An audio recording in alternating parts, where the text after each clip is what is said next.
Ever wonder what life would be like without frozen drinks and slushies from McDonald's? Actually, let's not go there. It's more than a drink. It's a McDonald's drink.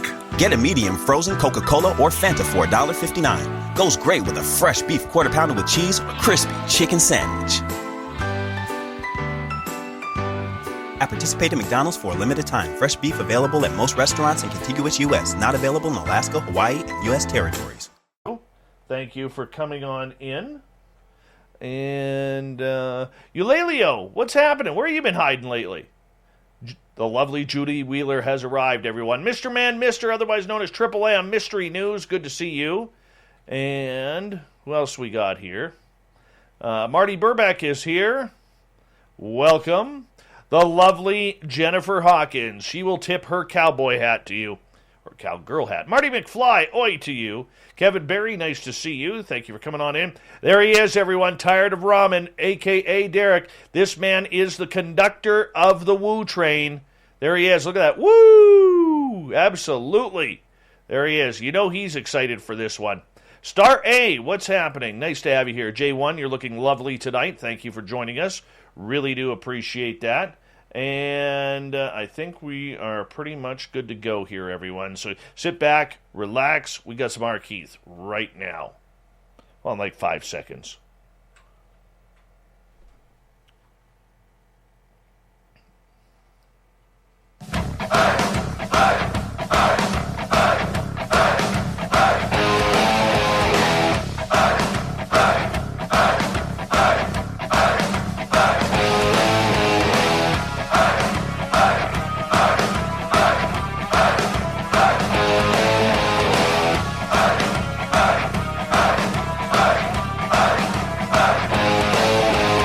From the mountains of central British Columbia to you listening around the world, this, my friends, is Spaced Out Radio. I am your host, Dave Scott, sitting in the captain's chair of SOR headquarters. We welcome you to tonight's show on our terrestrial affiliates around North America, digitally on TalkStream Live, Revolution Radio, and KPNL. All of our archives are free by going to youtube.com/Spaced Out Radio. Just do me the favor, hit that subscribe button. You can follow us on Twitter at Spaced Out Radio and on Instagram at Spaced Out Radio Show. Our website is spacedoutradio.com, where we have a plethora of features for you, including rocking out to Bumblefoot and reading up on Captain Shirk's SOR Newswire. Tonight's show is brought to you by Chive Charities. Help make the world 10% happier by visiting Chive Charities today. You can find them on our website. Well, he's back, ladies and gentlemen, as the first week of every new month, we bring in our Keith Andrews of the ET Connection. We all jump aboard the Woo Train and let Keith take us to places we didn't know existed. Keith is a lifelong experiencer who now helps counsel those who are experiencers themselves, trying to ask and answer those questions that everyone wants to know, namely, why me? Now, this show is a little bit different if you're tuning in for the first time. We do deal with a lot of audience participation, so if you're in one of our chat rooms or on Twitter, make sure you post your questions in capital letters. I will get them to Keith. Keith, what's going on, man? Mind you, that's what we get for being stuck in the middle of a heat wave. It has been hot. You know what? I took a drive around our area this evening before the show, and east and southeast of me, I counted 7 forest fires, including one that had just started southeast of me. And as we were driving, the fire trucks were passing us on the other side, racing to that one. And a couple of them, about 4 of them, are absolutely massive. Thank goodness, no danger to where I am at SOR headquarters just yet. But as we've said ever since 2017, when the big fires happened here, you know, the big fires back then hit north, west, and south. This time it's south and east that are getting hit. And, you know, man, just seeing all that forest fire smoke in the sky, man, just absolutely driving me nuts. It's so sad. Well, let's face it, it's been harsh on a lot of people. I mean, we finally broke the barrier and come back down again. Like this morning, we woke up and it was only like 20 degrees out, which was such a nice change. Tell me about it. It's so much easier to breathe, man. Like for our American listeners who are in those hot areas, we're not used to this up here. I mean, it'll get a hot day is, 38, 39 degrees. That's about 100 degrees. But when you start getting into the 102, 105, 106, 121, we're just not used to that. Even where you are, Keith, right in the middle of the desert in Kelowna, British Columbia. Yeah, we are normally, I mean, it's quite normal here at this time of year to get into 33, 35, but this issue getting into 44, no. Right. Of course, the other thing to keep in mind for those of you that don't know Celsius, that puts us at about 110. Hotter. Oh, yeah, it's just insane. Yeah. How do the aliens like the heat? Well, that depends on which ones. Most of them are a lot more adjusted to it. Of course, they've got working air conditioning for the most part. Well, that's nice. But if you watch the bigger fires, you might even get to see an elemental down there. It's got to be one heck of a hot fire for for them to come through, though. I bet. Well, let's ask you, how have you been for ET contact recently? It's been intriguing. There's a lot of chatter going on about what happens now that things are now that the pandemic is slowly being moved into the back burner. Right. There's a lot of question from them about how people are going to react to it. To what humans are calling the new world. And realistically, it's not a new world. But they are fascinated by the amount that people are, and by the varied way that people are reacting to it. What do you mean by that? Well, because humans have a tendency of reacting in a very disconnected fashion. When you take a look at the Talons, when they run into a fire, they literally will sacrifice each other in order for the colony to survive. Right. I mean, it's funny if you're looking to understand Talons, watch the way that fire ants, that the army ants in South America work. Right. And you'll see basically the same idea. But humans have such an erratic approach that the off-worlders are looking at it going, how do they function as a society, much less how do they thrive? Which is what concerns them where it comes to space exploration. Because mankind has a real neat tendency of taking the most logical approach to things, throwing it right out the window, and still succeeding. Or in the case of space travel, right out the airlock. Very true. Very true. So, right now with everything that's going on the planet, the pandemic, lots of fires here around, not only British Columbia, but North America as well. You have, water bombers are flying over right now. You have a lot going on around the world, and there's all this talk about UFO disclosure happening. How are the ETs reacting? Because my focus for you tonight is about who wants disclosure. Is it humans or is it the extraterrestrials? And that's what I actually wanted to get in with you tonight. Quite frankly, it's the humans that want it. The off-worlders have a very definitive outlook that full disclosure is not a wise move. And there's a lot of reasons for that.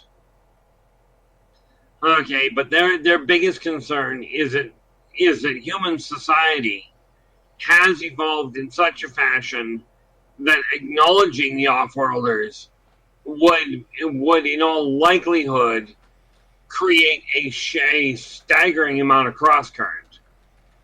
And then we're not just talking amongst the people that believe in UFOs and the ones that don't. We're talking about the entire culture, and culture is built on essentially denial. Which is really neat when you look at the people that have experienced it. I mean, let's face it, none of us that have experienced it are sitting here going, are we alone?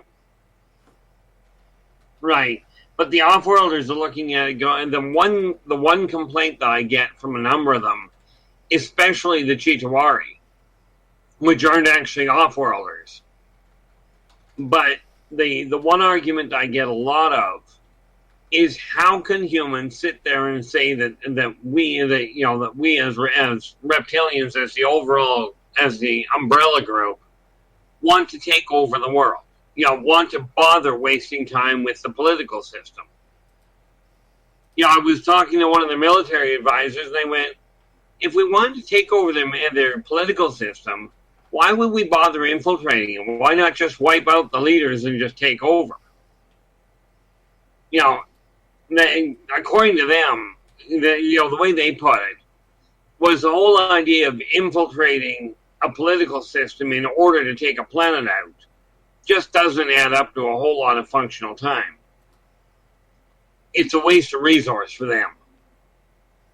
All right, let's get right to audience questions here. Jeff is asking, or he's making a comment here. He says, hope and hugs to Canada that these fires get under control by the brave men and women fighting it. Absolutely. They are incredible what they are doing up here. And, every day from like dawn until dusk, the airplanes are coming on in, and they are bombing the heck out of all of these fires. And never mind the brave souls who are on the ground doing the real boots on the ground dirty work. But, man, they are tough. They are tough, absolutely, Jeff, and we send lots of love and prayers to all of them as well. Let's get to, a question here from Starflower. Welcome to the show, Starflower. In human history, has ancient humans interacted with off-worlders to fuel this idea that you just mentioned, Keith? Humans have technically, the answer would be, I suspect, yes. When you think that the Norse gods, were the Nordic people. The thing was, that's why all of a sudden the Norse gods just all of a sudden vanished. But the reality of it is, did they come in and say, let's take over the world? That was brought about quite literally in the late 70s, early 80s by a movie concoction called V. That's where that whole thing rooted. Which is why the reptilians are always targeted as the ones trying to take over the world. Well, that would make sense. Eulalia is asking, I thought their supernatural powers would have them adjust for any type of weather. Right now in New Mexico, it has rain for 2 weeks from the last 2 weeks of June until now. I give praise to the firefighters. Oh, yes, that's for the firefighters as well. Yes, good energy for them. Good energy for them, absolutely. We need that. Keith, for you, when you are looking at and getting in communication with extraterrestrial species, especially around the time where they are a hot topic, probably the hottest topic ever in the history of ufology right now over the last couple of months. When they come down, do they even know what's going on? Oh, the answer there is yes. And you and I discussed this quite some time ago, Dave. But they watch shows like Spaced Out Radio to keep an eye on to keep a finger on the pulse of the common populace. They don't pay a whole lot of attention to the government, right? Because the government doesn't tend to give the information in the first place. But they certainly keep an eye on what's going on to see how the common humans, if you will, are responding. Well, what's their opinion so far? It's erratic. And they're still trying to figure out how humans even are surviving. Like, what they don't get is how, with the amount of conflict, how mankind managed to get through the last 2 years specifically. Amazingly enough, whoever put that way, yeah, I'm looking, yeah. The reality of it is they keep a very close eye on how people are interacting. But before people ask, are they going to come down and put out the fires? Not unless Esau directly says, I need help. It's not being, by the way, who you call Gaia or Mother Earth. Right. All right, let's go to Chuck's question. Are the aliens heating us up on purpose, Keith, or is it just us stupid humans? The answer is no to either. The aliens aren't doing it to start with, and although humans are polluting the place and it's not helping things, they are not the cause for the warming. Okay, what is happening is Earth itself is just simply going through a normal cycle. I would agree with that. Granted, it's about 10,000 years overdue according to human calculation. According to her, it's right on schedule. All right, let's get to another one. This one from Mr. Fake. If they, the aliens, made us or even just abducted and cloned us to study our clones, do you think they have humans living somewhere else other than Earth, like a backup, just in case we blow ourselves up? Well, we sort of have to cover that in a few different sections. Number one, technically, it wasn't aliens that made us. It wasn't humans were an enhancement, but they were not they're only technically alien in as much as they got here after the planet did. But there is a race that is older than man that was directly responsible for it. Okay, but they did, and in answer to the question, do they have a backup? Number one, this isn't a petri dish, so the answer to the first part of that would be no. But are there humans on other planets? Yeah. Mobius itself is a colony of Earth. About 40,000 years ago, mankind left Earth and ended up on, they left Earth and ended up on Mobius, which is on the other side of the sun. But mankind will never see Mobius from Earth because it's in the exact same orbit and speed as the Earth itself. Okay. Let's go to Oumuamua. Would they allow or prevent us from nuking each other? In small amounts, no. In small amounts, if you want to wipe out a city with a nuke, they don't care. If it's going to go to global nuclear devastation, they'll shut it down. Because at that point, it destroys the library. Their concern is the planet, not the humans. I can see that. I can totally see that. Why don't they care about the species? Because the species is a blink. The species is only a couple million years old. The planet is about 4.5 billion years old. Okay, boiling down to something in the neighborhood, my math right now is not doing great, but probably about 4,000 times as old as what mankind is.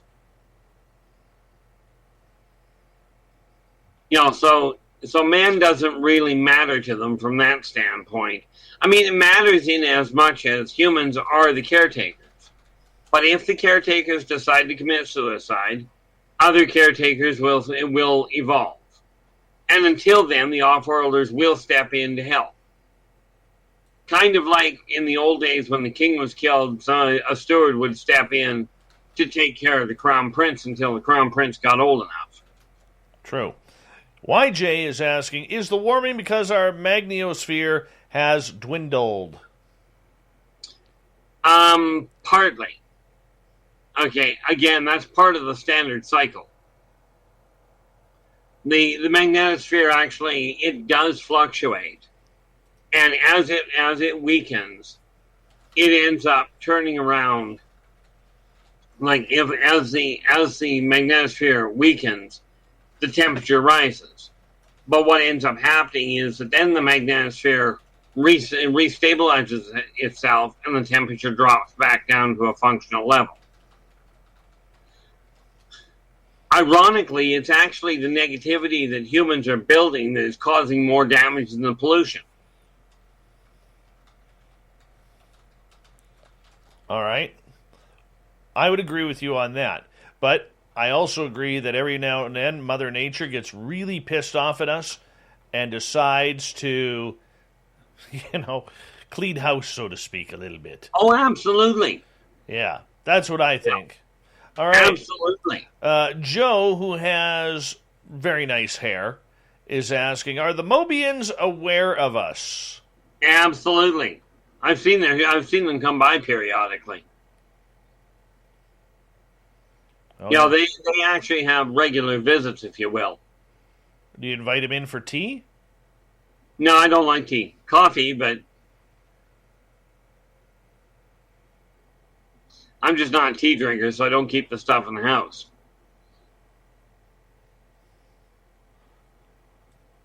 All right. Husky is asking, how old is Big Carl, Dave's sexy alien friend with benefits?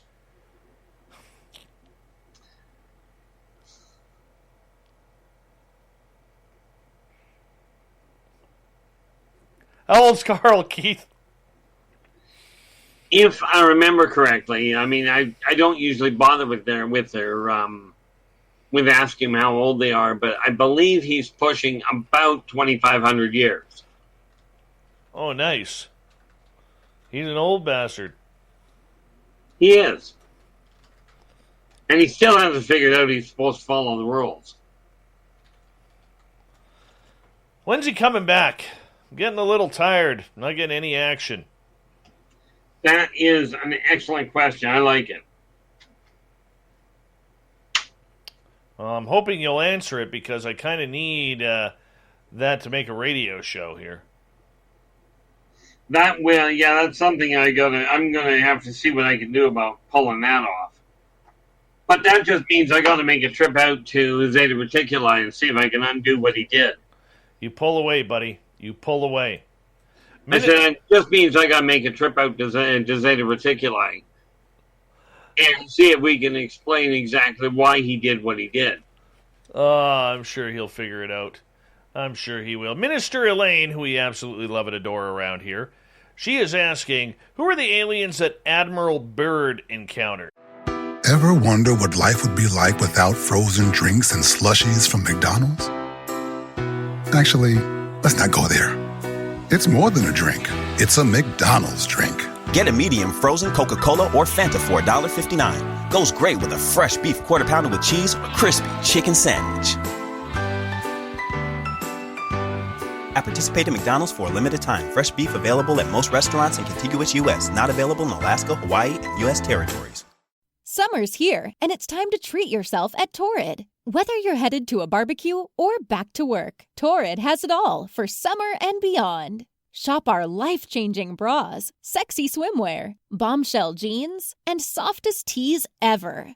All designed to fit your curves perfectly. So refresh your wardrobe from head to toe and save up to 50% off during our semi-annual sale. Happening now at your local Torrid store and online at torrid.com. Now, Admiral... Well, I'm going to have to plead ignorance because I don't even know the description of what Admiral Byrd worked with. Well, Admiral Byrd, we'll find it here for you to get a proper definition. He was an American naval officer, recipient of... Hold on. He was a recipient of the Medal of Honor, and he really did a lot of work navigating around the Arctic and Atlantic Oceans and the Antarctic Plateau. Many believe that he did have some sort of ET contact in Antarctica. Oh, that makes it relatively easy. Just about 100,000 people that he could have run into. But, But if we're looking at the off-worlders, the odds are he's likely looking at Lycan. Did he give any sort of a description of the people that he was dealing with? Because as you yourself know, Dave, a lot of the races I don't know by the current names. We'll find out. Maybe Minister Elaine knows a little bit more about that. She can type it in our chat room. Alien Critter, welcome to the show, is asking, are there any bipedal shark-headed aliens out there? Bipedal, no. Not that I'm aware of. But there are waterborne ones. Like, they don't walk upright. They will if they have to come on land, but they, on the whole, stay in the water. Great. So another planet I'm not going to. That's this one. They don't walk on our land. I said they may. But no, what we see here usually is them in the water. Yes.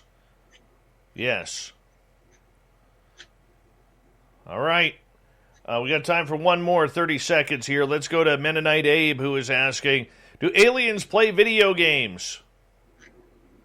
Well, they call them video games. We call them interstellar combat. You know, the funny, I mean, the mechanism is basically the same. You shoot shoot the other guy's ship, and it blows up. Problem is, they use ones with real people in them. Oh, nice. Keith, I'm going to get you to hold on right there because we have turned up the woo from 7 to 8 to 9, and now let's get to that peak of 10 out of 10 for the big woo tonight. Our Keith Andrews is here for the ET Connection. Keith comes in the first week of every new month to talk about ET contact. We love him around here. We'll be back with more Our Keith Andrews of the ET Connection right after this.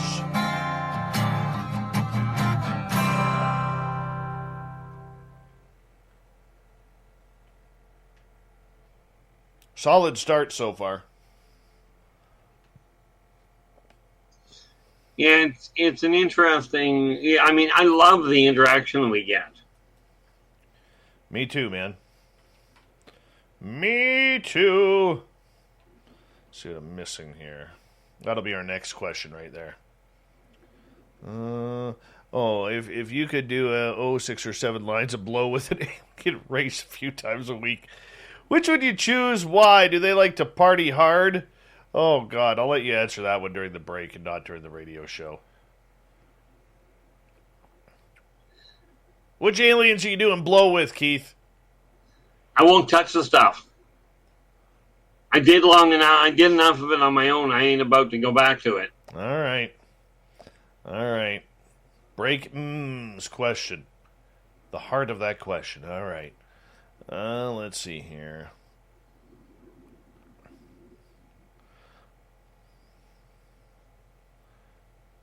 The Husky has apparently visited Zeta Practiculi. Very nice. Arthur, you're on fire tonight. You were on fire. Big Fat Creep, how you doing? Good to see you. Let's see, who else we got? Stetson John, nice to have you here. Admiral Byrd apparently ran into tall, blonde, blue-eyed aliens. Oh, Aldebarans. Hello, Sean. Caleb Gardner, welcome to the show. Major Lee, thanks for coming on in. And Robert Moobley, good to have you here. Cashew, nice to have you here. Thank you for joining us. And let's see, who else is here? Let's see here. Evil Carl with another super chat. Another evil super chat. Thank you so much, Evil Carl.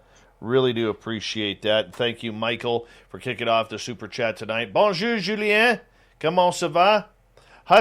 People, don't mind Husky Travel Boy in the chat room tonight. He is just very upset. That is Montreal, or Les Canadiens du Montréal are down 3-0 to the Tampa Bay Lightning in the Stanley Cup playoffs. All right, he's a little pissy right now. Opa de Greco, how are you? And let's see, who else has jumped on in here? Let's see here.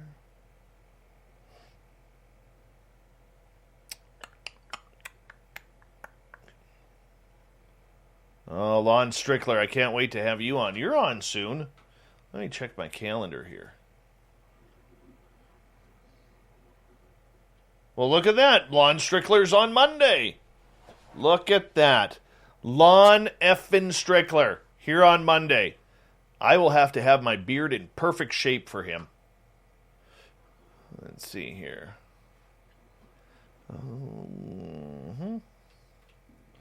And Jerry O'Brien, nice to see you. The stunning and talented Kira, welcome to the show. And let's see. Richard Elmore, nice to have you here. Stone Hobbit, you're looking beautiful tonight. Oh, let's see here. Definitely not FBI. Welcome to the show. Are you NSA or NRO?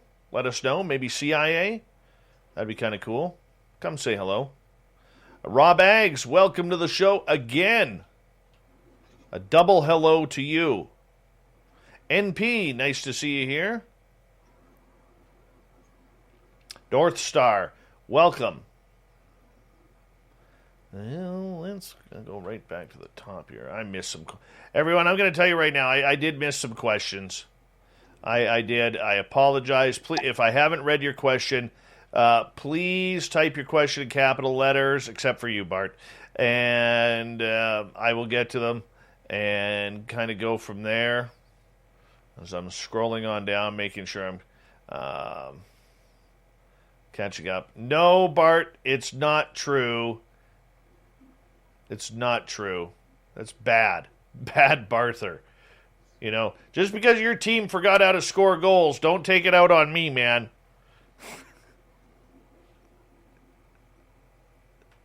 20 seconds here, and let's see. A great way to support this show is by hitting that subscribe button. We're almost at 13,000 or 12,700. Let's make that happen. Thank you to the super chat as well. Here we go.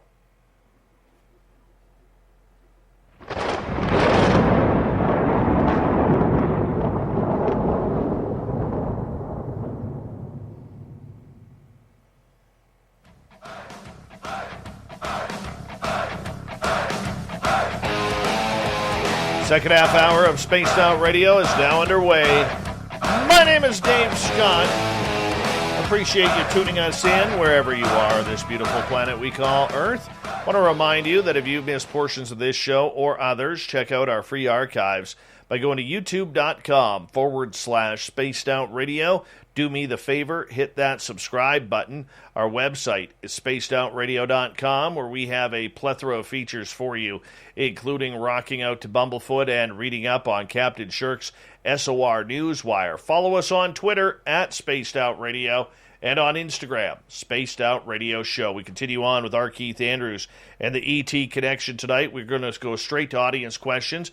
Nikki is asking, Keith, which races of ETs are shapeshifters? I was gonna say the amoeboids, which are. It's just the name of them, because there are very few that are actually shapeshifters. Hence why I keep this book handy, because I can't keep track of the name. I can't keep track of the names of people. Never mind everything else. So I just write the whole 9 yards down. But most of what people think are shapeshifters, some have technology, but most are not. There's only one race that is full-blown shapeshift. And we are just looking for exactly what the name of them actually is. And where the heck are we?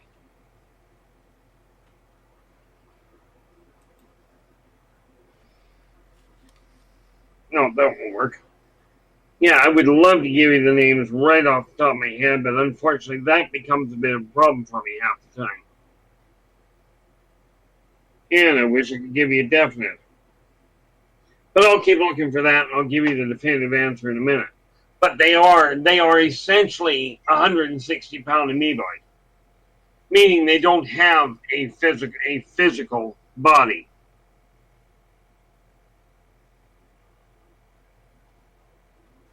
All right. Let's move on to Jenny's question here. Which group of aliens are abducting people and why? Well, I'm going to answer the first question first, and I'll get to the other one. The amoeboid, the ones I called amoeboid, those are Corlocks. Okay. And to give you an idea, do you remember the show's 2001: A Space Odyssey? Never saw it. You really should. That shows you a core-lock ship.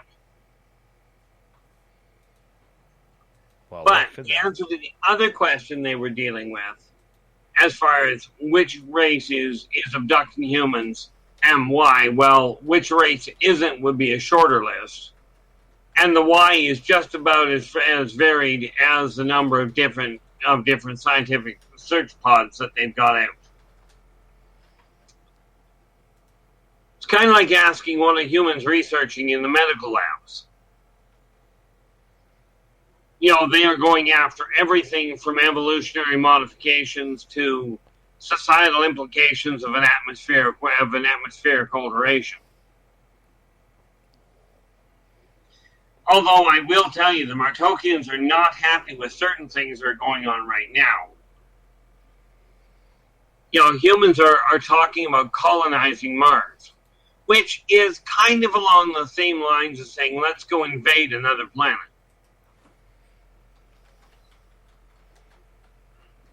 But I mean, the Greys are abducting people for the hybridization program. Teklex are abducting a few people for dinner. And by the way, that's not as in let's take them out for a party that the humans are going to like. All right, let's move on to Travis's question. You mentioned elementals earlier. Can you explain further? Yeah.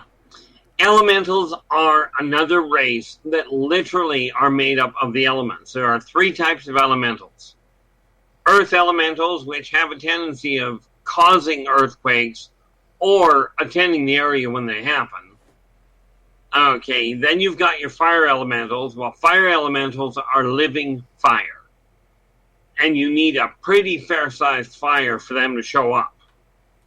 Okay, because I mean, basically what they do is they show up and they participate in the fire because that's how they eat, by consuming things. As soon as you have a decent forest fire here, they can come in, grab a snack, and have no problem.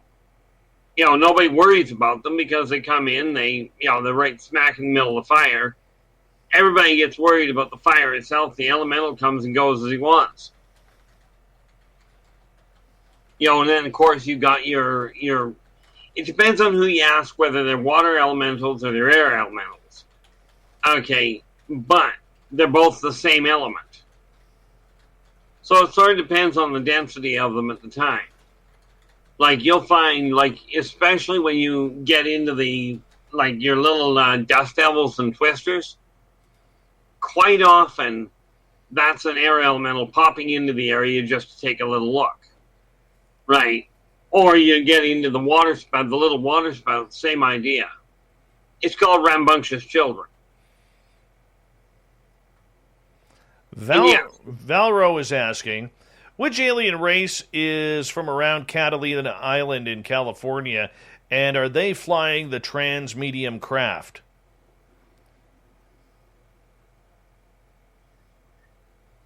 Down in Catalina, now, as far as that goes, if we're talking the underwater, that'd be the merfolk, but they don't fly craft above the surface.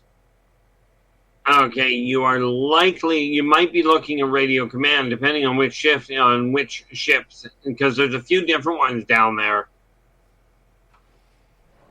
But I'm curious on the term transmedium.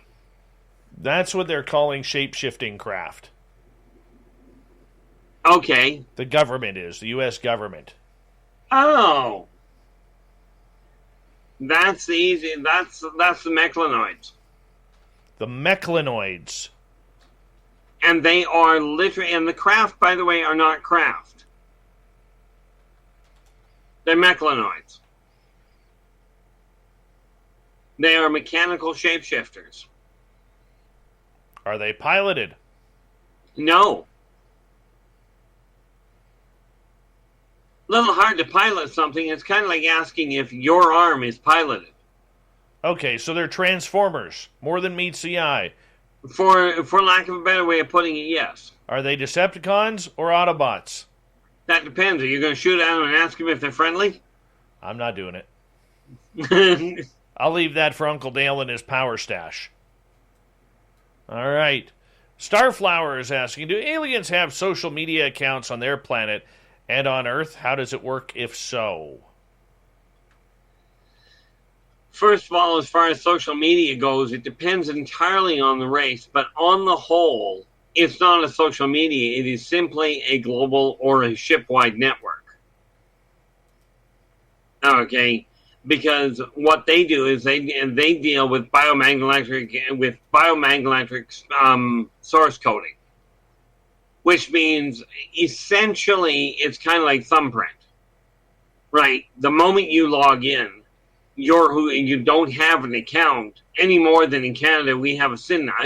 Basically in Canada you have a SIN number. In the States you have a social security number. Same idea. But you don't have to have a specific account. The fact is that the electronics are up and running. All you have to do is access a comm panel. Now, if you're dealing with the Mobians, they don't have one at all because they're telepathically connected. So they don't rely on electronics.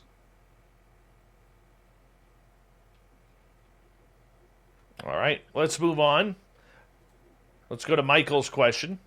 Which race flies liquid ships?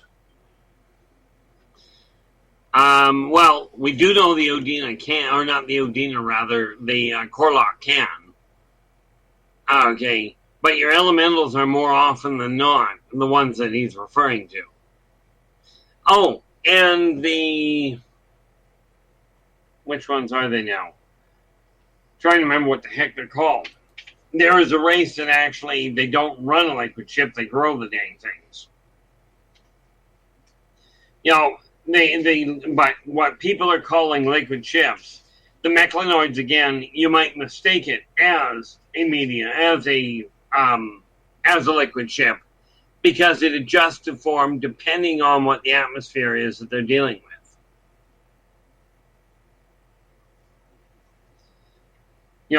That's where it becomes an interesting setup.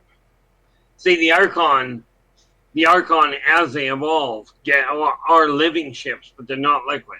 They're biological.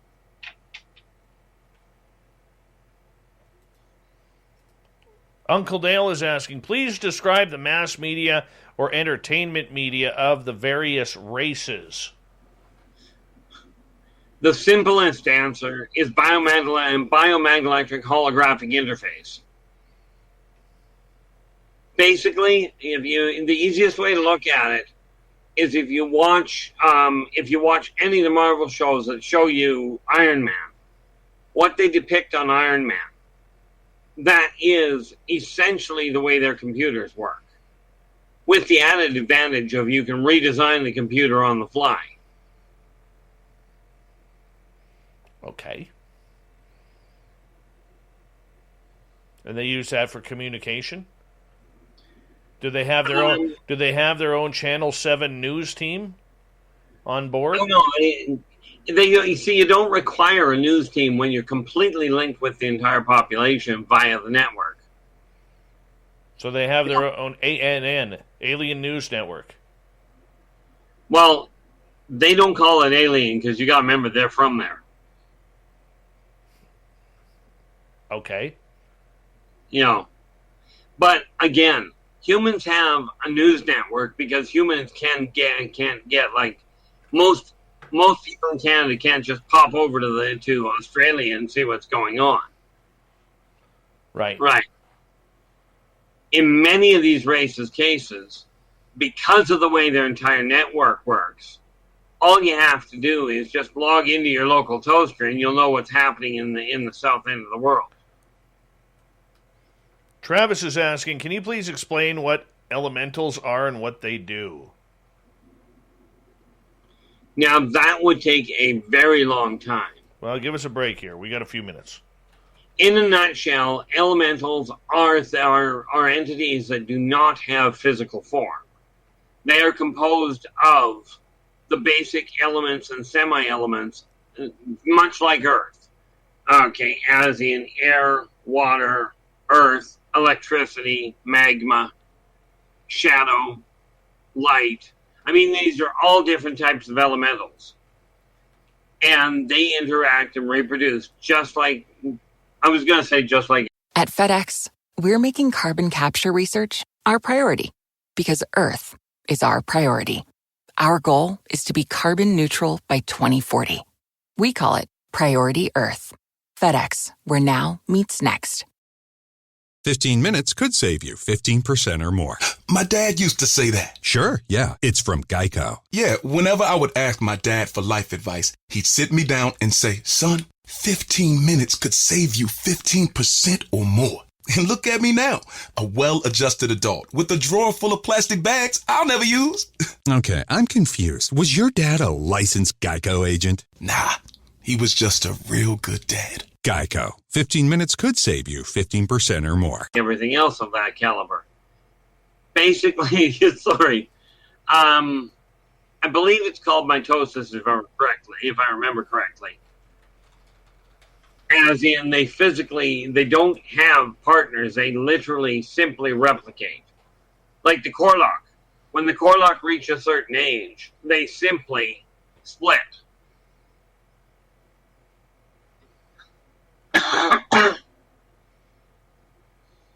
And ultimately, I mean, what they do is they've got their entire own society. Right.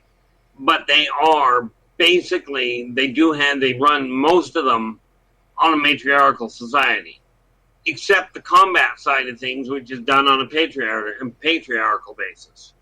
In other words, the females run the society as in, will build or will lay out the social structure. Males, you go out and do the enforcing. All right. Let's get to Jules' question. What do off-worlders think about World UFO Day? Well, they don't have any functional use for it. You know, what they can't figure out is by the word that people use UFO to mean, they don't understand why everybody doesn't just automatically accept the fact that it's there. You know, why do you have it? What they keep asking is, why do you have a day that you focus on the unknown, on the unknowns? Okay, it's not just one day of the day. That was a blunt way to put it. It's not just one day of the year that humans are confused. It's virtually every one of the days. So why only have it on one day?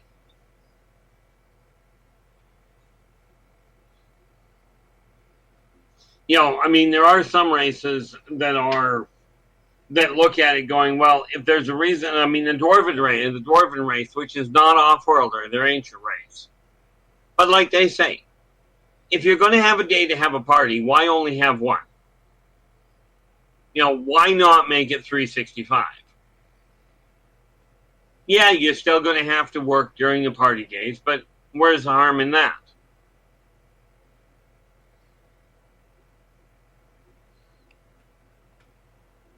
You know, they don't see, you got to remember, on the whole, the off-worlders do not have a special day, you know, for anything.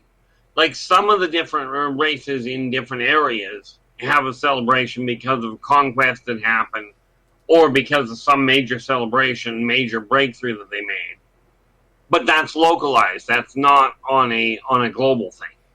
Okay. Definitely not FBI is asking what powers their craft, gravitational, electromagnetic, etc. The actual term is the biomagnetic. No, let me try that again. It's the oscillator densification the oscillator densification of the tri-transformational equilaterity. Basically, they run off the shock wave created by loose electrons. When an electron leaves the orbit of an atom, it creates a shock wave in the energy field between atoms while it's making its way to the next atom. Now, this is just a normal, everyday, basic physical transition. But the OTE drive is run off of the shockwave created by the electrons, which is why they don't have a power shortage. Now, I'm betting that came out kind of like Swahili by the look. Close. Either way, I mean, is it some sort of free energy? Yes. It's not nuclear or anything like that. Not in the slightest. Although nuclear does make it a whole lot easier to power it up using the OTE drive. And if it makes you feel any better, in order to describe that properly, it took me about an hour and a half, almost 2 hours, talking to somebody that had their master's in both rocketry and astrophysics. Next question. Okay. Next question comes from Majdi. What is the speculation about ET languages? What is the speculations about their way of communication between them? I'm afraid I don't understand the question. How do they talk? How do they communicate? Telepathic, auditory, semantic, actual linguistics, and periodically on hieroglyphics. But the hieroglyphics are usually used on a triphasic interface. Basically what triphasic writing is you write down three separate concepts on 3 different sheets. You put those 3 different sheets on top of each other. Picture, if you will, marking 3 lines on onion paper. Okay. Lay them on top of each other, line them properly. On their own, they're just 1 line apiece. But when you line them up properly, all of a sudden you've got an A. Now, picture that with a full doctrine written out, and then lay it over top. That's triphasic writing. Aaron is asking, is there really a blue skin race like Indian folklore says? Yeah, they're called Pleiadian hybrids. Plus, of course, what humans called the Andorians. I'm still trying to piece together what the actual name is. What Star Trek called Andorians were blue-skinned. Okay, and I do not off the top of my head remember what they were, what their actual name is. I've got it written down in volume 2. I know that because I was looking into them the other day. All right. Greco is asking, how do I kill the entire consortium? Should they be endangering our planet? We have no representation. The fact he's even considering that says we're dealing with somebody highly suicidal. The entire population of the planet working together couldn't take out their main battleship, never mind the rest of it. I mean, you got to remember, the consortium's main battleship, their main gun, you take the Titanic, you turn it broadside, and slide that into the barrel, if you turn it broadside and slide it into the barrel of their main gun, they've still got room to maneuver. Okay, these people have planet buster technology. Like, humans are not going to get anywhere near them.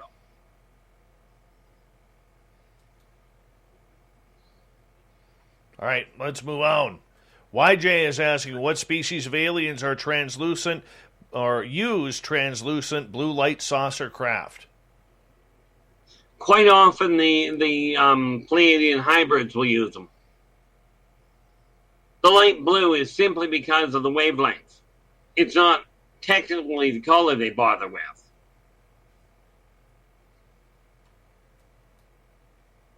All right. Nicola is asking, as we got about 2 minutes here, Keith, before we're going to break at the top of the hour. We always hear about good and bad aliens. What do the bad ones want to do to humans? Dinner. That was pretty much the easiest way to put it. I mean, you got ones that want them for dinner. You got ones that want to sell them for shingles. But, I mean, there are good and bad people. There's good and bad aliens. It's not a racial thing or a species thing.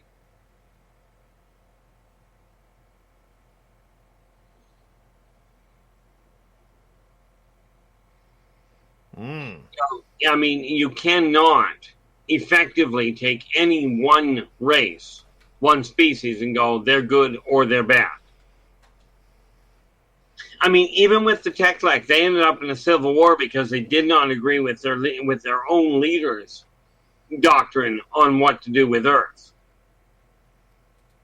Let's sneak in one more question here before we go to break. Excalibur, have any alien races explained how their ships are powered? That was the thing we were talking about a little bit ago about the OTE drive. Now, like I said, it'd take about an hour and a half, 2 hours to really explain it. I'm not a scientist. I know how the thing works, but there is not a prayer that I can translate it into technical terms. All right, let's see if we can sneak one more in here. If you believe in evolution, what did the aliens evolve from? Asked the gorgeous Jennifer. I love questions like that because we are talking about such a wide array of evolution. Okay, some evolved from their own, some transformed from one state to another, and literally I'm referring to from one state of matter to another. It's not just a question of one evolutionary pattern. I mean, you take a look at the Zerzik. Now, the Zerzik came from a very different form. Okay, but they have spanned universal flips. All right, man, we're going to wrap it up right there. Hour number 1 with our Keith Andrews and the ET Connection is complete. And we got hour number 2 coming up next, where we'll continue with audience questions. We'll learn about what the ETs think about disclosure and so much more. Art Keith Andrews of the ET Connection. He's a monthly guest here. We bring on the woo. The woo train is in top speed heading into hour 2 next on Spaced Out Radio.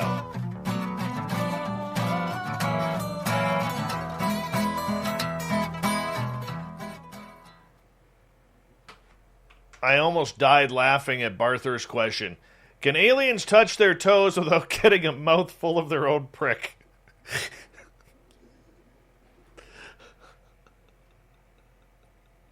Where did these people come up with some of these? That's my friend. That's my friend right there. Oh, God, you're funny. Just makes me laugh. Just makes me laugh. All right, Keith, I'm gonna run away. You can chat with the audience if you want. Well, I would. Unfortunately, I can't get into the chat room to figure out. Like, I can't even find the chat room. Okay. So I'm not. Just tell them a story about from like 1987. Yeah, I gotta figure out when that was. I'll be back. No, the thing that people have to realize is when we are dealing with aliens, number one, we are talking about. Well, I've got documented right now somewhere just in excess of 100 different races that I've personally dealt with. They all have their own evolution. They've got their own roots, their own societal layout. Okay, so what we're looking at is such a wide array.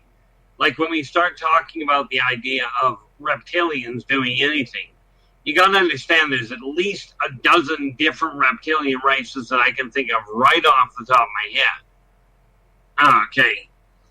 And could I give you the names right offhand? No, I can tell you what their evolutionary background is. But there are 4 races of reptilians that actually evolved here on Earth. A lot of people will argue the point, and that's okay.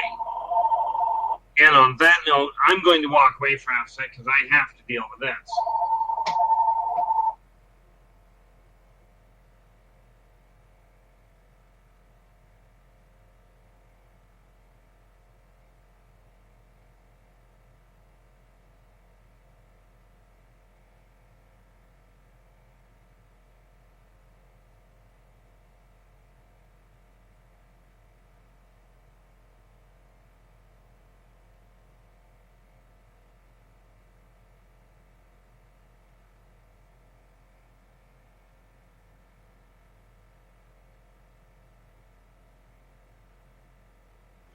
Sorry about that, people. That was because I was on shift and I had to log out. Now I'm not on shift. Anyway, that being said, when you're taking a look at reptilians specifically, the Chitauri they actually evolved originating in Africa. They have since had colonies move over into the southern states. And I know of at least one outreach group that's gone into Antarctica and into the inner world. Okay. Then you've got 3 dinosaurs that literally, on top of evolving as dinosaurs, and in some cases evolving into chickens, your Tyrannosaurus rex, your Pachycephalosaurus, and the Spidicosaurus are all other races that evolved on Earth.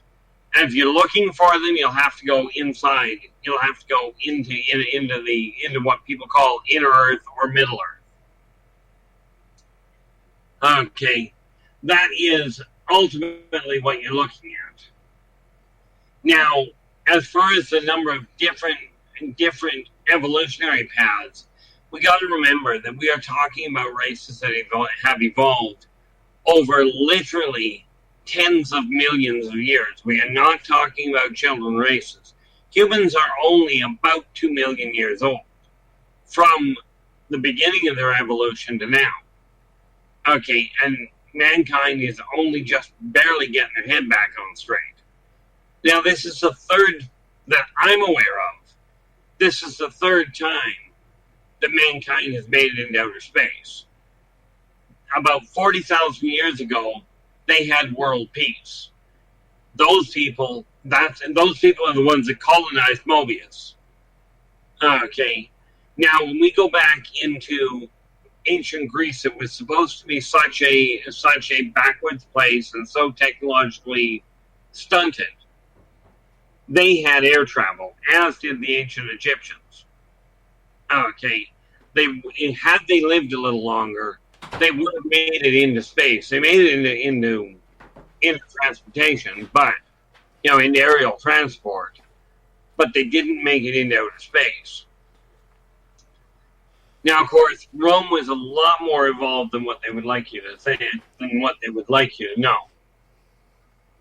Than what the human historians would like you to believe. How you doing, buddy? I'm still breathing. I had to put myself on pause for a half a second because my boss phoned in and I had to log in. There you go. So I did. There you go. All right, we've got about a minute and a half here.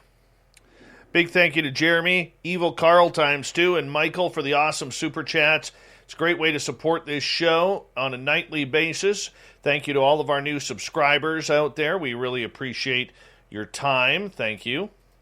And that's about it. That's all I got. Oh, thank you to the veterans out there as well. We love you for tuning us in. So thank you for that. And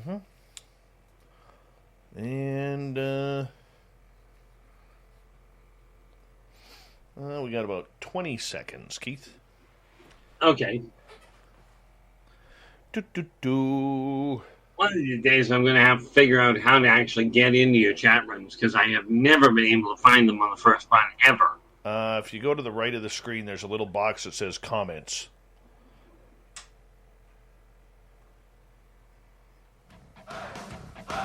You're listening to Spaced Out Radio with Dave Scott.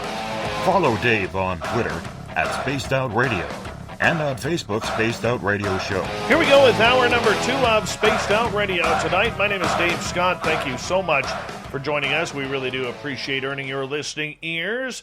Welcome everyone listening in on our terrestrial affiliates around North America and digitally on TalkStream Live, Revolution Radio, and KPNL. All of our archives are free by going to youtube.com/Spaced Out Radio. Just do me the favor, hit that subscribe button. The Desert Clam has set the password for tonight in the SOR Space Travelers Club. Metallogeny, Metallogeny is your password. Use it wisely, space travelers, as the clam sets the password each and every night right here on Spaced Out Radio. Our website is spacedoutradio.com, where we have a plethora of features for you, including rocking out to Bumblefoot and reading up on Captain Shirk's SOR Newswire. Follow us on Twitter at Spaced Out Radio and on Instagram, Spaced Out Radio Show. We continue on with our Keith Andrews and the ET Connection, which happens at the beginning of every month here on Spaced Out Radio, where we take your questions from the audience. Ask Keith as he helps answer everything weird and strange. Yes, board the woo train for this one. And Keith, we're going to start off with a question from Duke right off the bat. What about larvae from space or stars or sky jellyfish? The answer to that question is number one, yes, they exist. And if you give me 10 seconds, I literally had just added those to volume 2. You know exactly what he's referring to. Jellyfish themselves are not exactly alien, but they are escapees, as it were. But see, no, that would be the squids. I was going to say the Udina, but those are actually more squid-like than anything else. You know, but are there organisms from outer space? The Archon are essentially at birth they're a parasite. Okay, and they will live inside a human until they're ready to evolve. At which point they pop out of the human and carry on. They will eventually grow because they will keep taking on new hosts or taking on new form, if you will, until they can get off the planet so they can actually roam the skyways. All right. You know, so are they, there we go. What have we got here? Oh, yes, the Johan. The Johan are what people would call, or are the jellyfish type people. And their communication line is all on subsonic and optics. They do not have a spoken language per se. Jenny is wondering, I wonder if some aliens wear clothing. Yes. Most wear clothing.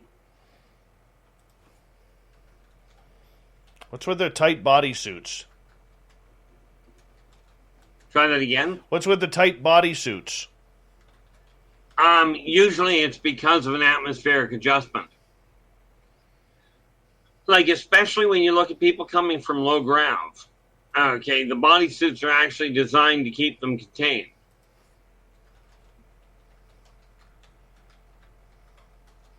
If you're dealing with when you're dealing with the mayor. Peacock fuels your true crime obsession with exclusive new originals like John Wayne Gacy, Devil in Disguise. He said to me, clowns can get away with murder. Dr. Death, the undoctored story. This guy's dangerous. And Epstein's shadow, Ghislaine Maxwell. She inherited Jeffrey Epstein's secrets. There was this whole other world going on. Plus the most bingeable crime series, Buried in the Backyard and Snapped. And with the Dateline 24/7 channel that's always on. Did you want her dead? You can't not obsess. Sign up now at peacocktv.com. From the company that brought you Rocket Mortgage comes Rocket Pro Insight, the innovative product designed to give real estate agents control like never before. Rocket Pro Insight allows agents to send files on their clients' behalf and get to closing faster. Sign up today at rocketpro.com/real estate and get the freedom to check a client's progress from anywhere at any time. Call for cost information and conditions. Equal housing lender. Licensed in all 50 states. MLSConsumerAccess.org, number 3030. Folk. They literally have to use them if they're going to breathe above water. They're environmental suits, in other words. You go to the Strazazian homeworld, humans have to wear a bodysuit. The Strazazians don't. They're quite fine with it. But the problem with that is that when you get into their atmosphere, on Earth, if we get a sandstorm will blind you temporarily. On the Strazazian homeworld, a sandstorm will strip a human to the bone in a matter of minutes. It's a heck of a messy way to go. All right, Big J is asking, which race of lizard people built the catacombs under Los Angeles? Now, this is going to sound really bass-backwards, but they didn't. ESOR built them. They just utilized them. But the Strazazians helped a lot with it. The Teklik, only a very few of them did. But most of those, as far as reptilians went, humans did a great deal of the manufacturing, as far as lining them goes. But the catacombs themselves are part of ESOR's skin, if you will, or epidermis, or dermis, depending on who you talk to.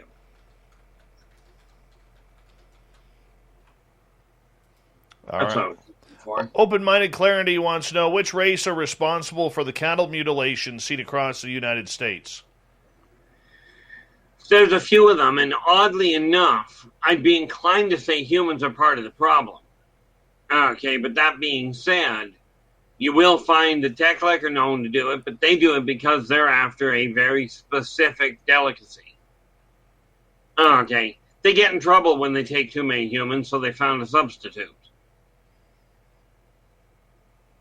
Okay, but there are some, when you take a look at the vegans, they have been known to do it because they are trying to understand nervous systems. Okay, so what they do is they go after the most delicate nervous system available in order to sort it out without an overload of data.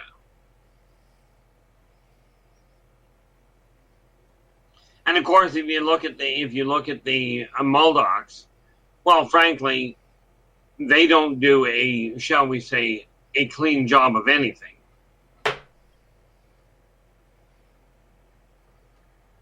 All right, let's move on here. YJ is asking, can you explain how your experience with the Pleiadian hybrids went? Oh, yeah, that was the easy part. I was actually over at the Experiencer Speak conference in 2013. And a person I was with pointed at this chap on the other side of the room, and understanding my eyes don't work that well at a distance, and really didn't then. They pointed them out and went, "What's with the guy with the blue skin?" And I looked at the person that asked me, and I says, "Which one?" So she goes, "The one with the white hat." I said, "I don't know. Let me go check." So I got up, walked straight over to the guy. I got about 10 feet from him, and I looked at him, and I stopped, and I went, "Are you by any chance Pleiadian?" And he goes, "Yes." So I shifted gears. I went, "Well, great." I says, "Welcome to Earth." I said, if you're gonna show up at a place, show up at a place where you at least have a shot at being accepted. So he stuck his hand out to shake mine, and the thing is that his pigmentation moved. Like if you've ever seen the old from back in the 70s or early 80s, they used to have these stickers that were filled with oil. You remember how you used to push on those and the oil would move all over the place? Yes. Same thing happened with the pigmentation in this guy's skin. So you could feel it move, which was a really weird feeling. And I asked him, I says, "Can you explain how that works?" So he says, "I'm a shifter." He says, some of us can control our pigmentation so that we can look normal and blend in a little easier. Now, in his case, he was with another Pleiadian hybrid, and I never did catch his name, and a Nordic, and he was also with a Nordic, which is quite normal, plus a human liaison. Well, I talked to him, and for the first year, I had the photograph. I asked if we could get a picture of him, and he goes, "Yes, but do not show anybody." So I'm like, "Okay, no problem, I won't." And I mean, you remember the conflict we had with the audience really wanting to look at that picture for the longest time. Right. Right. And then a year later, I went back, and he was there the next year. And I got his permission to actually let people see the picture. But the neat part about it was a lot of people had said they dealt with off-worlders all the time face to face. The fascinating thing I found was that they didn't recognize him. They knew even that they were a little weird. And these guys had no concept of what physical money was. None at all.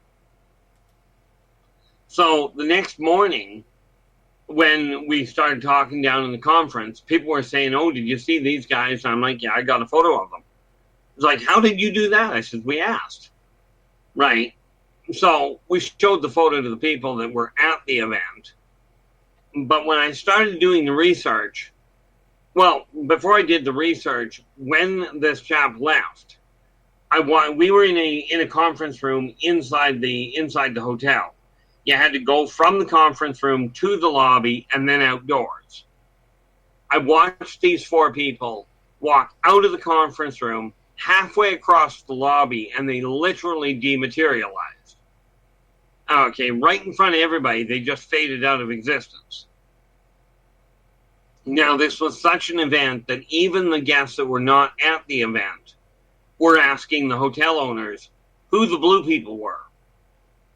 When I did a little bit more poking around, a little bit more research, it turned out that a couple of the people had actually witnessed them coming in, showing up exactly the same way. They materialized in the lobby. Okay. Now, I was lucky the following year, that same hybrid came to the event. Okay, and then spent a week with us at the after event party. Okay, so I spent a fair chunk of time talking to him. But see, you'll never see a true Pleiadian on Earth, because the atmosphere of a true Pleiadian of Earth will kill a true Pleiadian. But in a nutshell, that was how they did it. They can control the ones that are brought down. Are trained to control their pigmentation so they can alter the coloring of it to make them look essentially human. Skeletally speaking, they're already basically human. Okay, but they alter their pigmentation so they blend in a little better. The big difference between true Pleiadians and humans. Our true Pleiadians have translucent skin. You can see straight through it. The hybrids, their skin is solid, so you can't see through it, but they've got control over the pigmentation. And you can literally feel it. All right, let's move on to the next question here. Jenny is asking, Keith, is the military collapsing underground tunnels? If you're asking if human military is doing it, no. But there are some underground tunnels that are being collapsed and are also being reoriented, I think is a better way to put it. It's kind of like taking out a road and putting the road elsewhere. Funny thing is, the technology they've got in the inner Earth is they can drop a city out from underneath mankind. Like they could take an entire... Now, I forget what city DuPont's in. Okay. But they can do it in such a way that they could literally, let's say, take the DuPont factory, drop the city into a hole around it and leave it sitting on a spire. If they wanted to. Wow. But, I mean, mankind, the only time that they collapse tunnels is, quite frankly, by ignorance and stupidity. Stupidity meaning they know it better.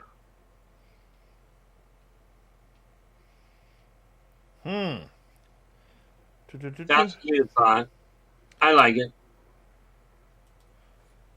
Keith, we got to go to this question each time because there's always people who question your stories and your knowledge as being outlandish. Where do you get your information from? First-hand experience. And the nice part about it is I question the exact same thing. But I've had enough corroboration from other people that I just gave up questioning it. The reality is, as far as can I give you evidence? No, frankly, I can't. Would I if I could? Yeah, depending on what evidence you were looking for.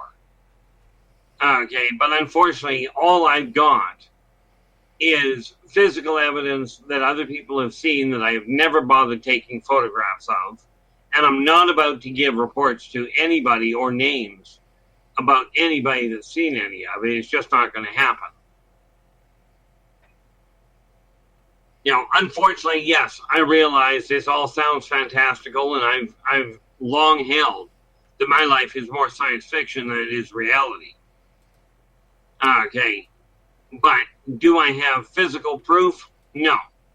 And if you think about the practicality of that question, if I had physical proof, when the CIA showed up on my doorstep, they'd have me locked up in some black box somewhere way away from here.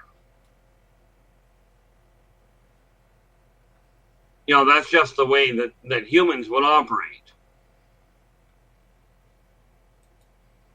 Right.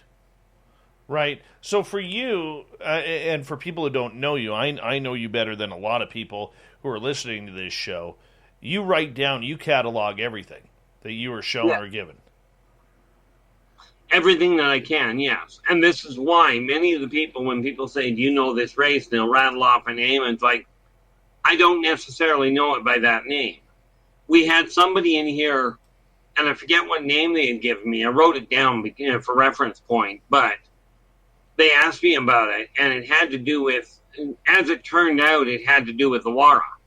They knew them by a different name. But when they laid out the information they had, it was pretty black and white. That's this race. Okay, I was handed at one point, and I cannot find it amongst my electronic data, I was handed an entire file of races from the government that somebody got purportedly from the government. Many of the races that were described are named by file number. I know them by name. Now, I've been asked, well, how do I get the names? Many times I understand what they're saying. Sometimes it's a question of trying to figure out what to call them based on the way they're behaving. Because certain languages don't translate into spoken language. The Zerziks, they don't have a vocal language. Of course, they don't have a physical body to have a vocal language.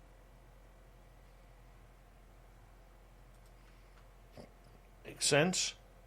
Makes current sense. So for you, as you are gathering your information, how much of your information is actually coming from off-world?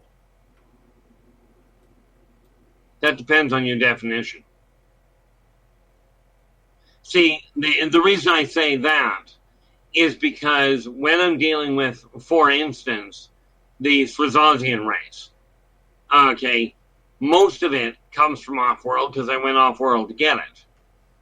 Okay, some of it comes from here because I've had contact with them here. So it depends on what you call off-world and on-world.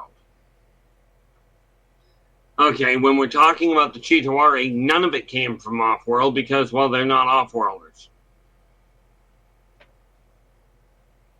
Okay, the Elfid race I've known for centuries.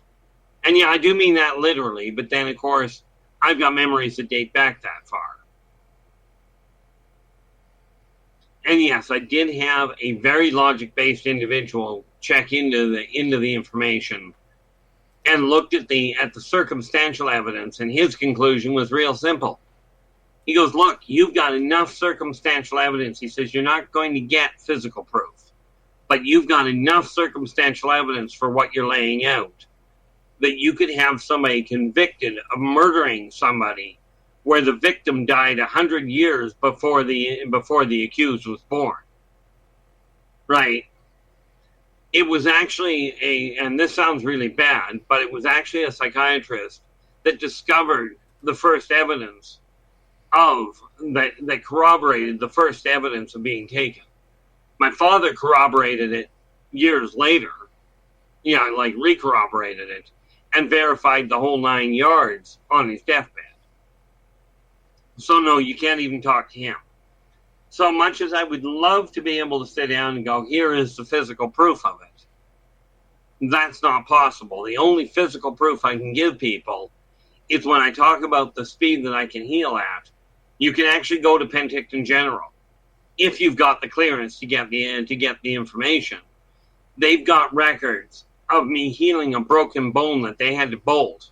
They had to plate it back together. I healed the whole bone in 9 days. Now, that you can get proof if you know how to get the information. Okay. Sorry, the issue, am I walking out of the morgue and getting the help to do so? Considering it happened on a military base, good luck getting the proof. And if you get it, by all means, do me a favor and pass it on to me. Because I would love the proof. All I've got is a whole pile of memories that are periodically corroborated by somebody else. Okay. Not the least of which was my vanishing off the map and my son nearly having a conniption when I didn't return right away and didn't get back until the following morning. Okay. Now, does that qualify as proof? Probably not. The problem is, I saw it posted really nicely one day that for those that the way it was put was for those that do not believe, there is no proof. And for those that do believe, there is none required. In my case, I would love to say that I'm completely off my nut. Unfortunately, I keep getting other people that turn around and go, I've seen what you're talking about or what you're talking about. I had somebody ship me photographs of a machine that they were building. And they said, I have no idea what it is. Do you? Well, I rattled off exactly what the thing was, told them what they had. And as it turned out, as soon as I told them what they had and how it worked, they realized why the emanations they were getting off it were wrong. They were looking for an electric pulse. And the reality was the way the item they had built worked on biomagnet. How do we put that? Cross between magnelectrics and gravatics. Okay. It literally was part of an interstellar transporter. Makes sense. We've got about 45 seconds to go here. I'll save Nikki's question for the next half hour because it gets a little deep into one of your own personal experiences that we have talked about, a long time ago on this show, and probably good time to bring it up once again. So I will keep a little quiet on that one for right now, for when we return from the break. But, personal experience aside, it's pretty wild what's going on right now with the UFO world.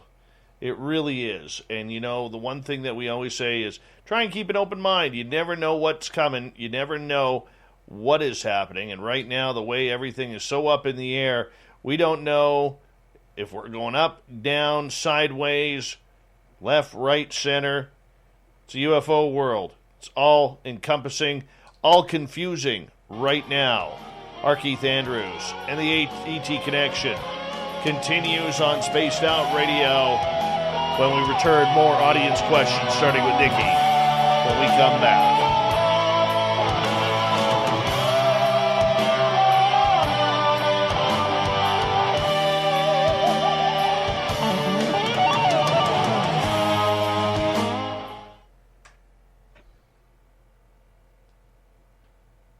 All right, Keith, we're clear. Okie doke. Geez, I think that one worked out much better than the first time somebody asked me that question. It's all right. It's always going to be asked. Oh, yeah, absolutely. I just remember the first time somebody asked me that, my reaction was, shall we say from a radio standpoint, a little less than sociable. But that's okay. You sorted that out in a hurry yourself.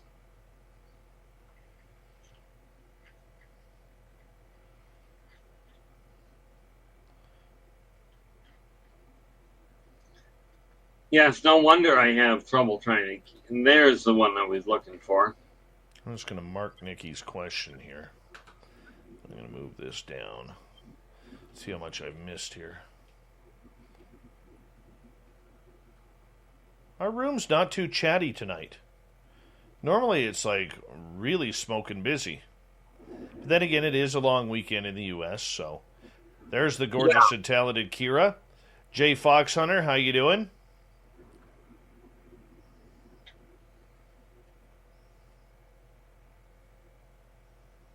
The gorgeous Stephanie Jackson has returned, everyone. Jello Putin, how are you? Miata Tommy, good to see you. Smokin' Joe wants to know what both our shirts say. Mine is a jackalope. It's from the Chive. I was going to say that almost sounded, I just about thought Jabberwocky. Let's see, what does yours say? Move your hand. Astrology, Pisces, good day. Can't see the rest. Hold on, let me zoom in on you. Support for this podcast comes from JCPenney. Get ready to celebrate summer moments from picnics to pool parties at JCPenney's 4th of July sale. Now through Sunday, save on hundreds of doorbusters and get up to 50% off select furniture, mattresses, window coverings, and swimwear for the family. Plus, spark the savings with an extra 25% off coupon. Visit a JCPenney near you or shop jcp.com. Offers and coupon valid through July 4th. Doorbusters valid July 1st through July 4th. Some exclusions apply. Furniture, mattresses, and window coverings limited to 10% off coupon. See store or jcp.com for details. Support for this podcast comes from JCPenney. Get ready to celebrate summer moments from picnics to pool parties at JCPenney's 4th of July sale. Now through Sunday, save on hundreds of doorbusters and get up to 50% off select furniture, mattresses, window coverings, and swimwear for the family. Plus, spark the savings with an extra 25% off coupon. Visit a JCPenney near you or shop jcp.com. Offers and coupon valid through July 4th. Doorbusters valid July 1st through July 4th. Some exclusions apply. Furniture, mattresses, and window coverings limited to 10% off coupon. See store or jcp.com for details. Hold it up. Hold it up. Yeah. Good day. Got to go a little bit higher, buddy. Insightful, adaptable, wise, extremist. Very nice. The back of it has the bad day side of it. Gotcha.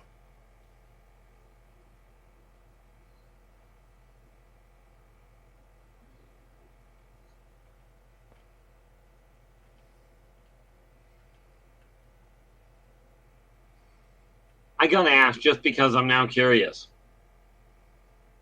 Or are you actually still there? I'm here. Oh, there we go. I know I've heard the term jackalope before, but I forget why. I keep wanting to thinking it comes from Monty Python. Oh, it's a mysterious animal from Wyoming.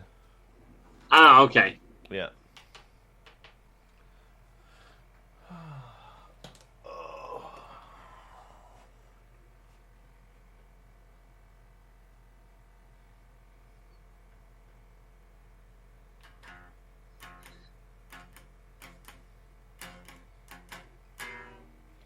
Oh, is this out of tune?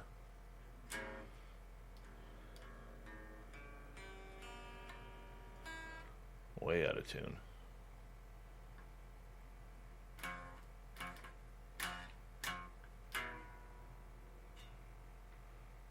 You'd get along great with my brother.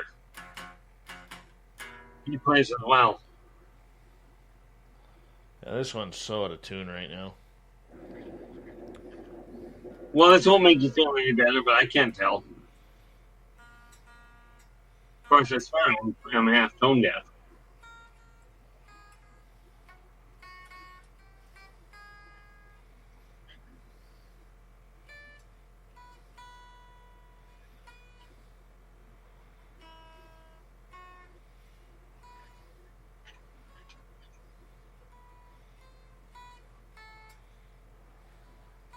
Really? I didn't realize that. Yeah, the second one that's that way.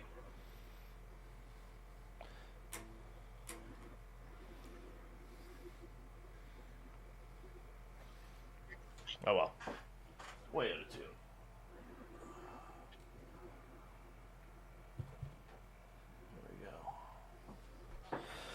There we go. Okay. Keith, we got about 1 minute. Big thank you to G West, Jeremy, Evil Carl ×2, and Michael for the amazing super chats. It's a fantastic way to support what we do here on a nightly basis on Spaced Out Radio, so thank you very much. Thank you to all of our brand new subscribers that are out there, hanging on out, wondering what the hell is this all about. Well, this is our Keith Andrews in the ET Connection. Great to have all the veterans listening in tonight. We thank you for your service. And, of course, all our regulars in the chat rooms. We love you. Thank you for keeping on joining us, and we really do appreciate it. Here comes the second half of the show, starting here in 3 seconds.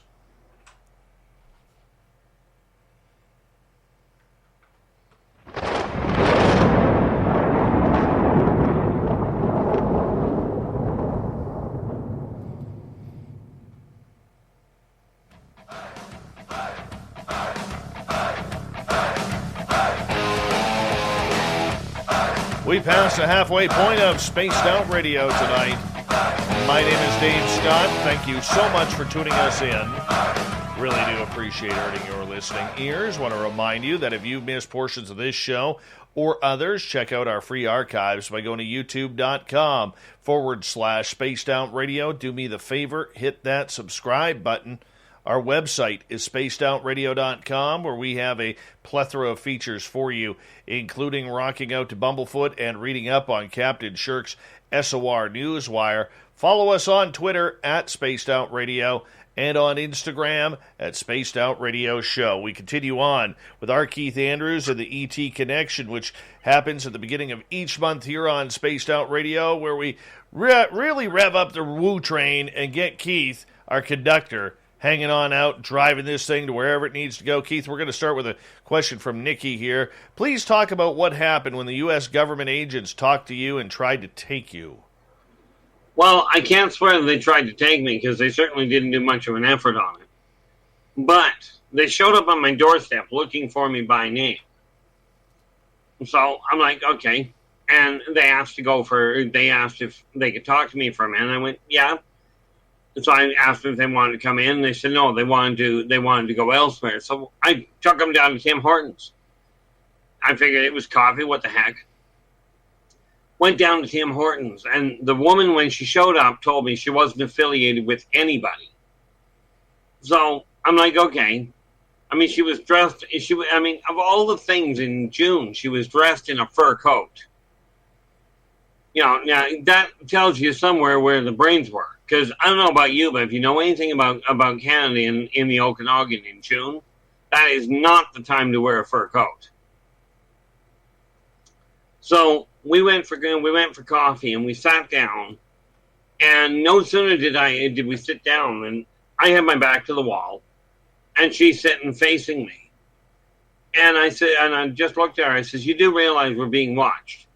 Well, she gets really panicky and starts looking around the room. Who's watching us? Who's listening in?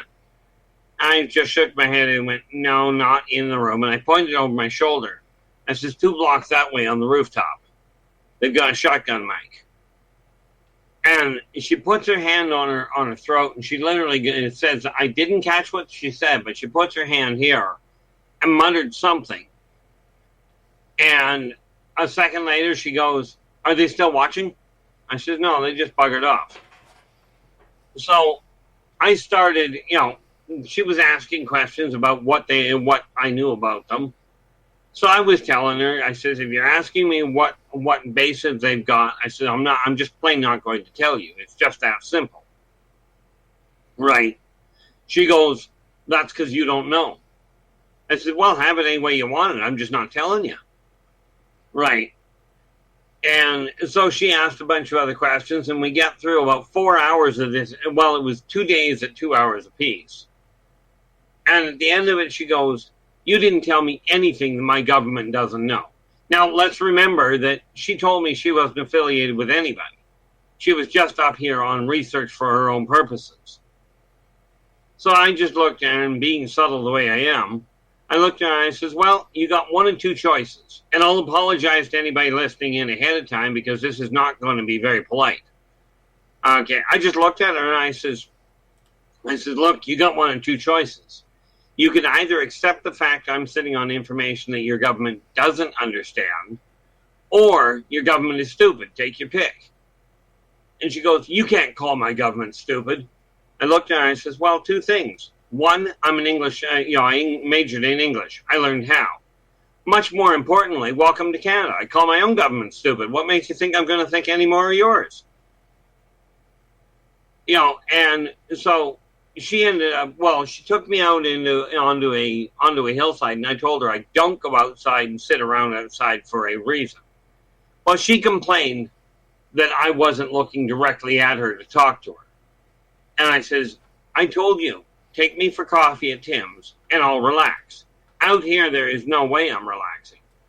Quite frankly, what she did was she sat me down on top of what she didn't know was she sat me down on top of an access portal into an underground base. I happen to know it was there, and I'm not overly impressed with being out there. So she says, you're being awful rude. You wouldn't even look at me while you were talking to me.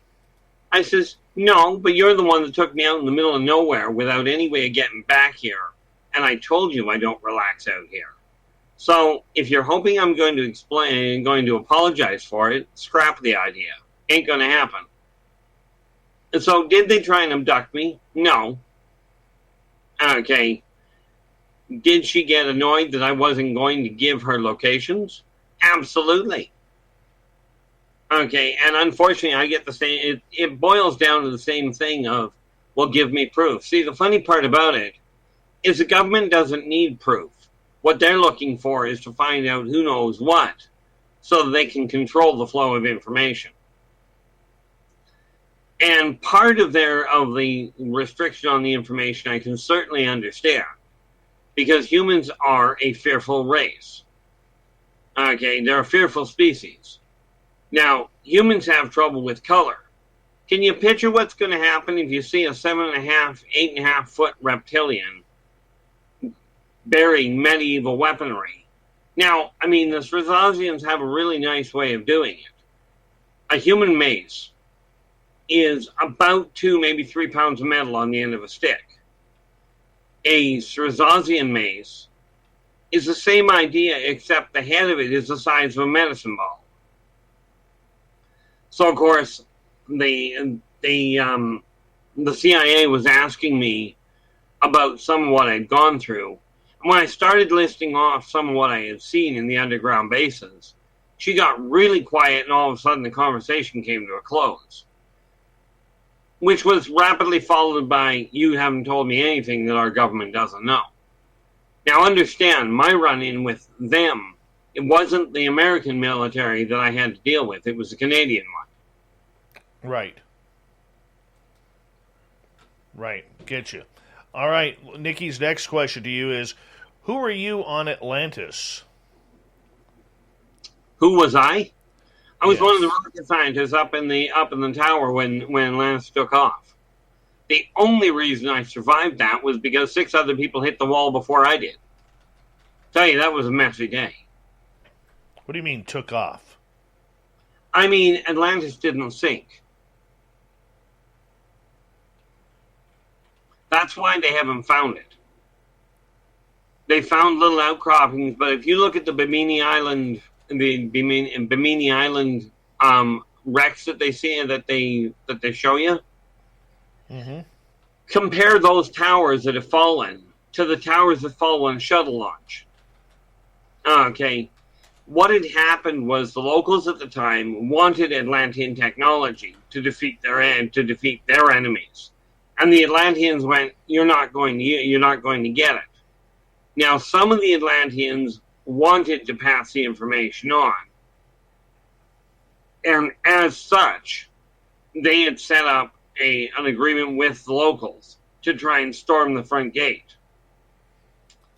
Unbeknownst to them, a friend of mine who I have run into in this lifetime was working on a new power source, which evolved into the OTE drive.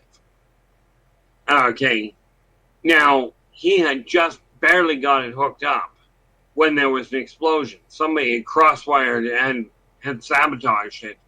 So when he went to fire it up to actually bring the power lines on and throw the force field up around it, it detonated.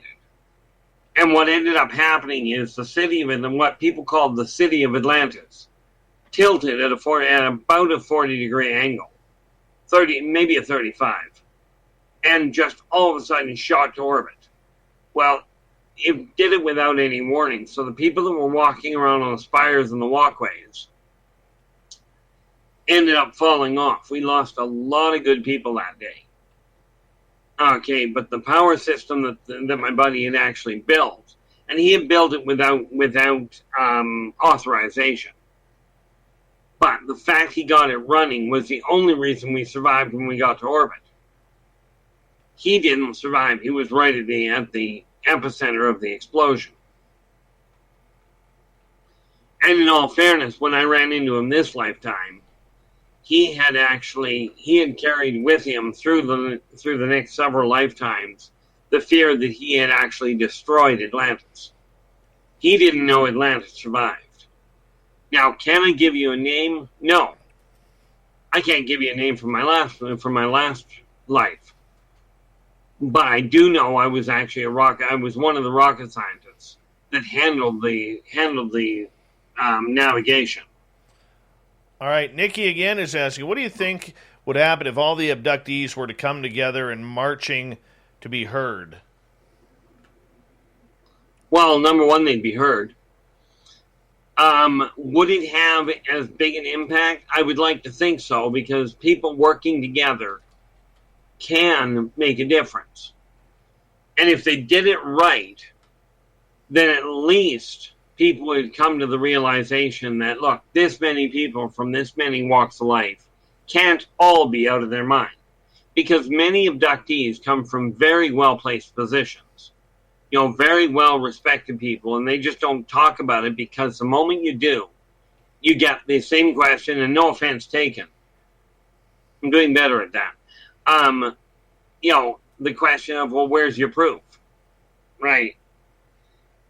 And considering the amount of effort that has been put into concealing the proof, it's no wonder there's a question around it.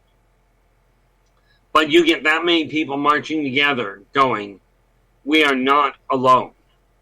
You have to start listening when you've got that many people standing there going, this is real. People the ones that are just absolutely, no, you're absolutely wrong. You could have an Aldebaran standing right in front of you and then tell you he was a human that was just in good makeup. Okay. They would look at a Udina, which is if you watch the movie Arrival, that's an Udina. Okay. If they'd look at one of those and go, we're on really good drugs. Like, what did the government put in the air? The people that are absolutely, it doesn't exist, are not going to believe. The ones that are on the edge are going to be going, oh, well, that's either the best makeup on the planet, or we've got something real going on here. And of course, you'll end up with the other problem with people that have been going, it's real, it's real. Some will go, it's real, and then the second they get faced with the reality of it, with the actual physical reality, you'll get the few that'll snap completely and just lose total focus on life. So, I mean, you're looking at a real mixed bag of what will happen. Makes sense. Also, I am a firm believer that if people start working together, we can actually make that sort of thing happen without the extreme negative conflicts. Betty Boo is asking, Keith, can the elementals pass through bodies? Well, that depends on which elemental. Okay. I mean, you don't want... the fire elemental technically can, but it leaves behind a crisp corpse. Right. The only elemental that can pass through a body without damaging the body is the spirit-based ones. Shadow-based can't get through them. The light-based will just absolutely flash fry the nervous system, as would the electrical-based. And you can picture what would happen if a magma-based elemental passed through a human body, what would happen to the human body. But no, the elementals are not non-corporeal on the whole. All right. Let's go on here. Sean is asking, Keith, are the reptilians the controlling race? Of who? Sorry, humans control themselves. No race is controlling the humans. if you talk to the Drakes, they want to control everybody, but they're not interested in dominating everybody. Like, they're not interested in doing it by force. The Tormenon will control the individuals that they end up buying or capturing. But Tormenon are mercenaries. Okay, and they buy and sell people as a way of life. Okay, so, but is there a race? I suspect that question is who's controlling the humans. Humans control, and I will use that term very loosely, but humans control humans. None of the races do. If we go back in history, the Nordic race got here before the Consortium flagship did. And they did, and when they got here, humans looked and went, those are gods. And the Nordics, being the egocentric individuals they are, went, okay, we're gods. And they set up shop as the gods of the Norse, or they set up gods of the Norse, of the Romans, of the Greeks, by many different names. And then when the Consortium rolled into the area, the Consortium went, you're not gods, get out. Hence why the gods all of a sudden just seemed to vanish overnight. Was because they were evicted. Now, did they try and control mankind by, if you will, celestial influence? Yeah, absolutely. But in today's world, that doesn't happen because the Consortium itself is completely against it because of the fact it interrupts with human evolution. And it interrupts the entire civilization, the xeno-socioeconomic, evolution of the society, which completely derails the whole idea of a research center. Basically, Earth is the biggest library in the sector. All right, let's move on here. Let's go to Sovereign. Are the Dracos mostly amphibious and their central bases are underwater? The Dracos are actually off-worlders. Okay, but there are reptilians that are underwater. Okay. They're just not the Drakes.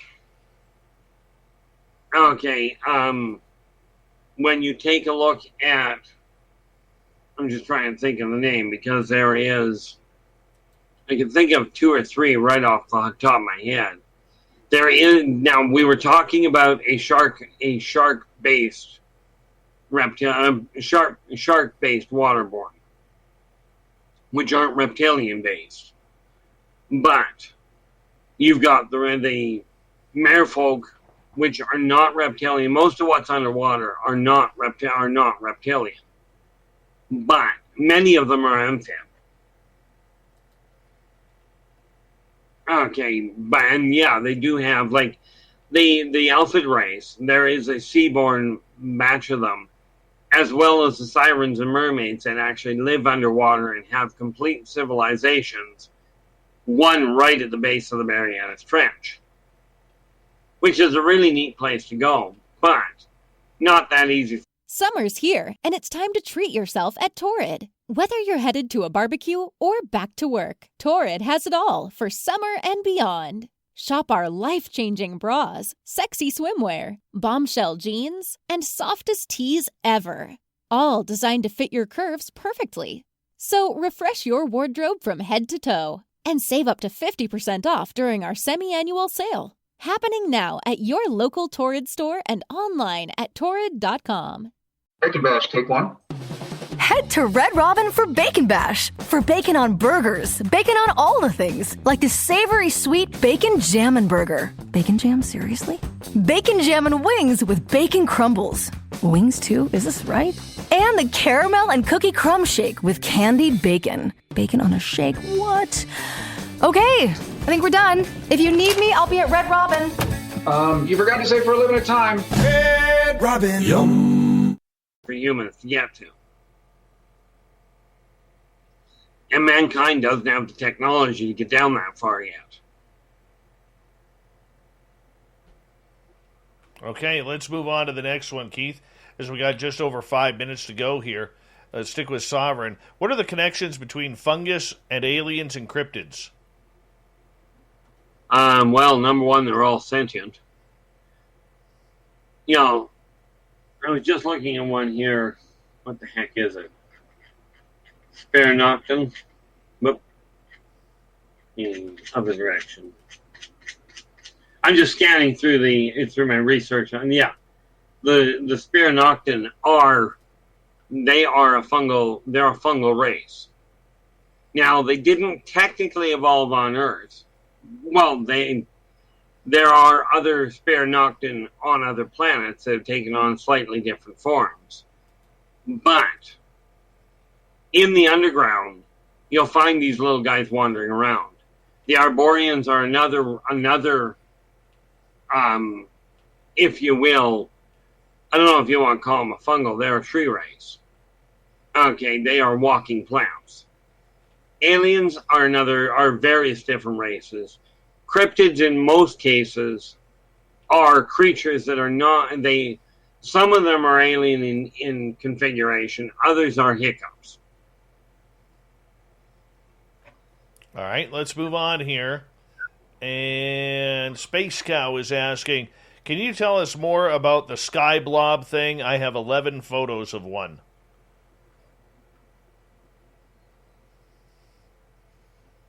That almost sounds like what you've got is a photo of depending on how big it is, it almost sounds like she's got a photo of a Corlock.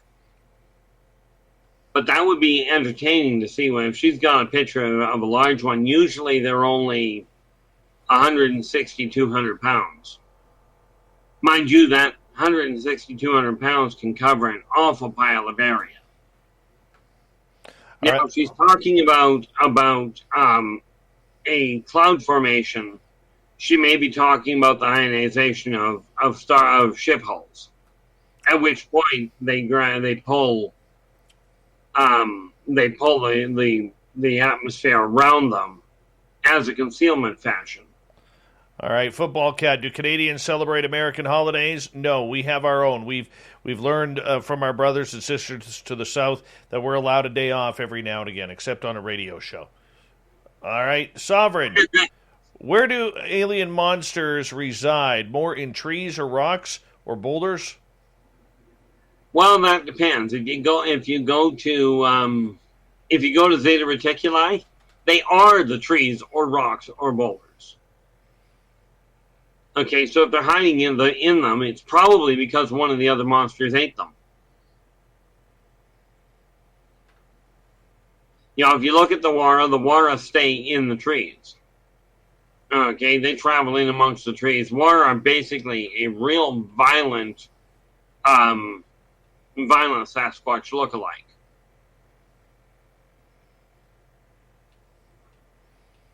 All right, let's get to one more here. So we got just under 2 minutes. Let's go to Jennifer.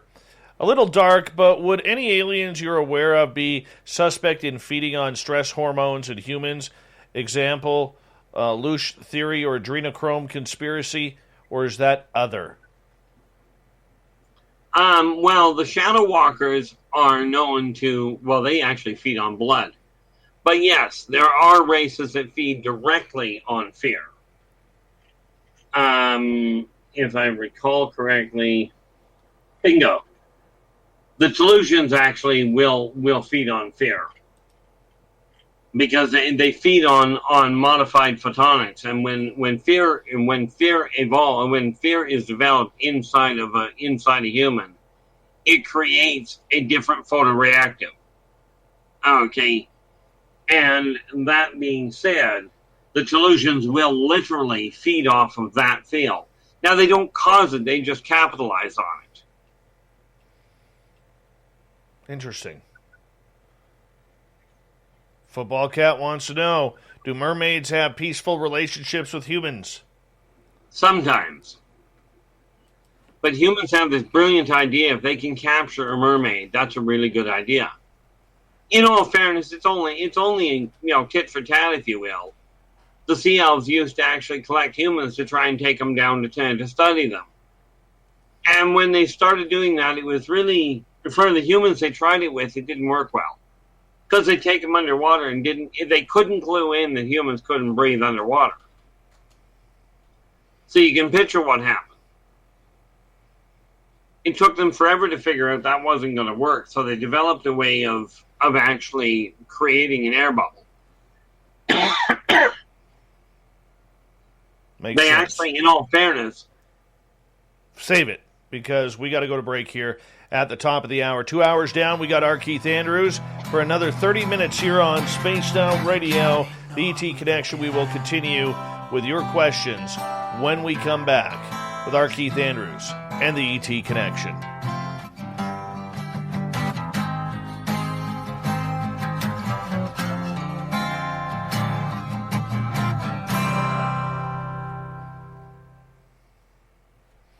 Okay, Keith, I'm just stepping out for a minute. Absolutely. I'm going to go grab water. All right. I'll be right back.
Sorry for that.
Try opening the window of the studio, see if that works. I am back. All right.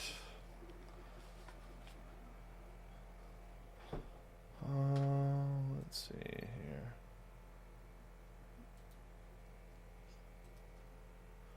All right.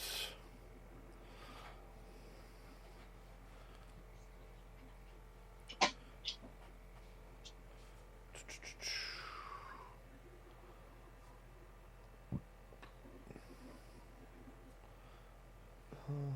right. Got about 1 minute, Keith. Okie doke. And Derek Dougherty has a real simple question for us. Sure.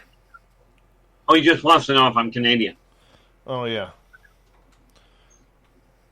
Yeah, you are. Last I checked.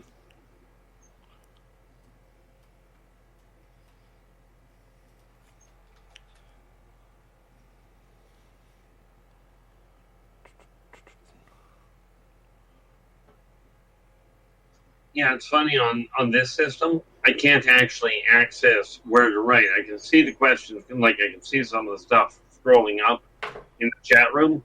Right. But there's no way I can access the bottom end of it. And I think you said something about I can't. Bear with me 2 seconds here, brother. Thank you, Jason, Magnus, and G. West, Jeremy, Carl times 2, and Michael for the awesome super chats. Here we go with the third hour, guys.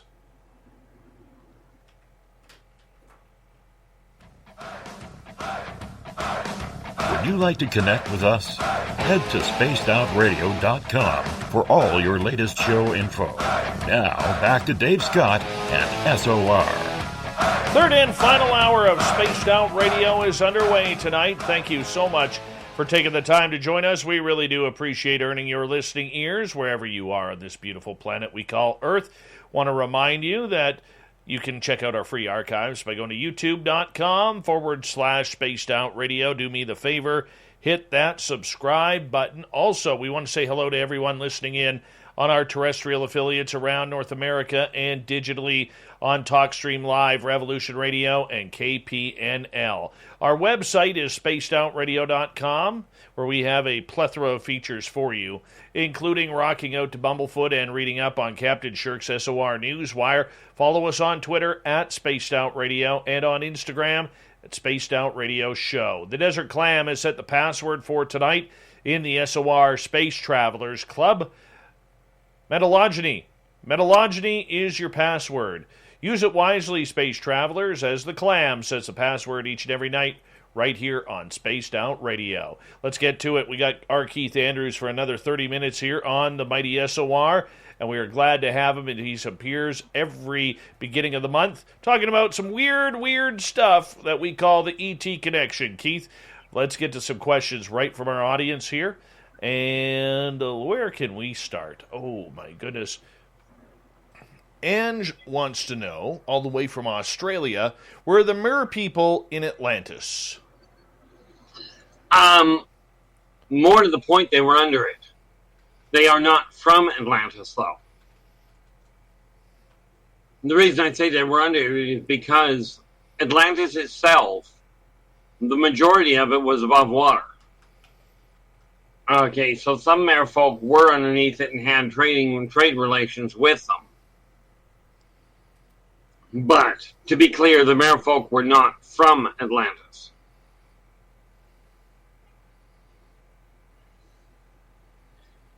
Although the merfolk did have a tendency of accidentally drowning Atlanteans, because Atlanteans don't drink water, don't breathe water any more than the merfolk do, or than humans do.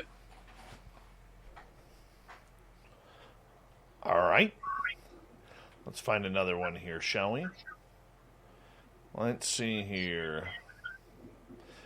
Oh, my goodness. Let's see. I got to scroll way up for this, dude. So just bear with me. Yep.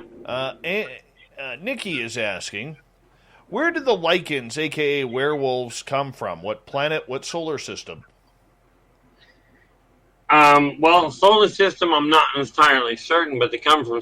Actually, I think it's the solar system. They come from Sirius. And they are not all. Lichen is actually the wrong term. That only refers to one of their race, or one of their species, if you will. It is a race.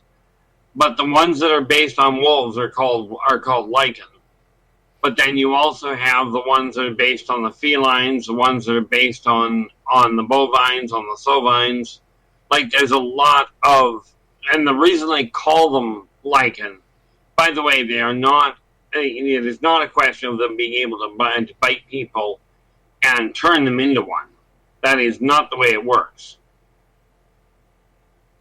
Yeah, I mean, if you take one of what you would refer to as a werebat, if it bites you, you're likely to die simply because of the exchange of the saliva. You know, people don't become werewolves by being bitten by one. But the majority of them come from Sirius itself. What ended up happening is that there were a few of them that were left behind, right, and ended up getting connected with the woods people here and having offspring. Net result, you get some pretty twisted individuals.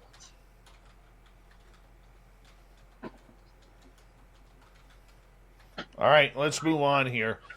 Football Cat is asking, do mermaids have peaceful relationships with humans? Some of them do.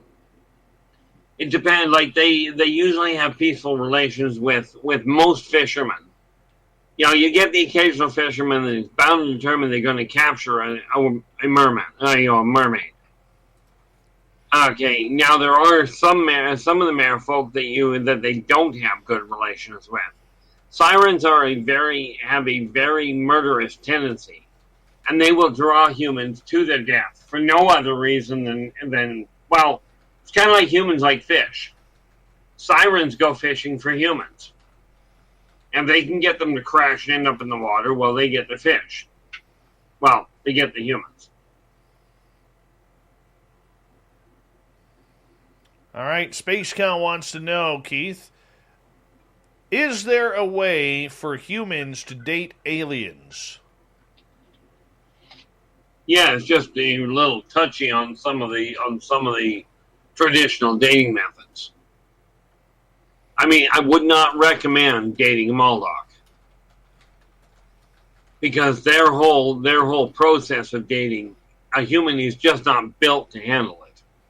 Now, you want to date an Orion, you want to date an Aldebaran or a Mobian, knock yourself out. Okay, and many of the hybrids are, if you are looking for somebody like that, you're a hybrid, what would be referred to as a half elfin or a half gray, half Pleiadian. It's easy to date them. They're built essentially the same way humans are. But there are certain things that, like I said, Muldachians, bad idea. Definitely do not try and date a Teklik. A Spirinok, you just plain don't want to. I mean, Spirinok are basically mushrooms. Which you can see how useless that's going to be in the dating field.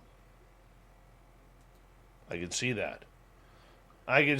Okay, let's move on here. And Jello is asking, how accurate is the star chart in the Betty and Barney Hill case? I've never actually looked at it, but based on if you're referring to the astrological chart, in my opinion, I personally know Betty and Barney Hill's niece. Okay, and in this case, I know the case rather well. I would be inclined to say, if you're talking about a star chart, oh, wait a minute, he's talking about the star chart, the actual chart they were showing. He's talking about the actual astronomical chart that was out there. And that being said, as far as I'm aware, bear in mind, I'm not an astronomer, but my understanding is it's pretty bang on the money. It's just not from here. He's talking about the actual, if you're looking at a star chart from Earth, There's the stars where they belong. As far as I understand that chart, because when I was talking to their niece, we had a conversation about that. I was talking to their niece and Stan Friedman at the same time. And that chart is apparently pretty solid. All right, let's move on here, Keith.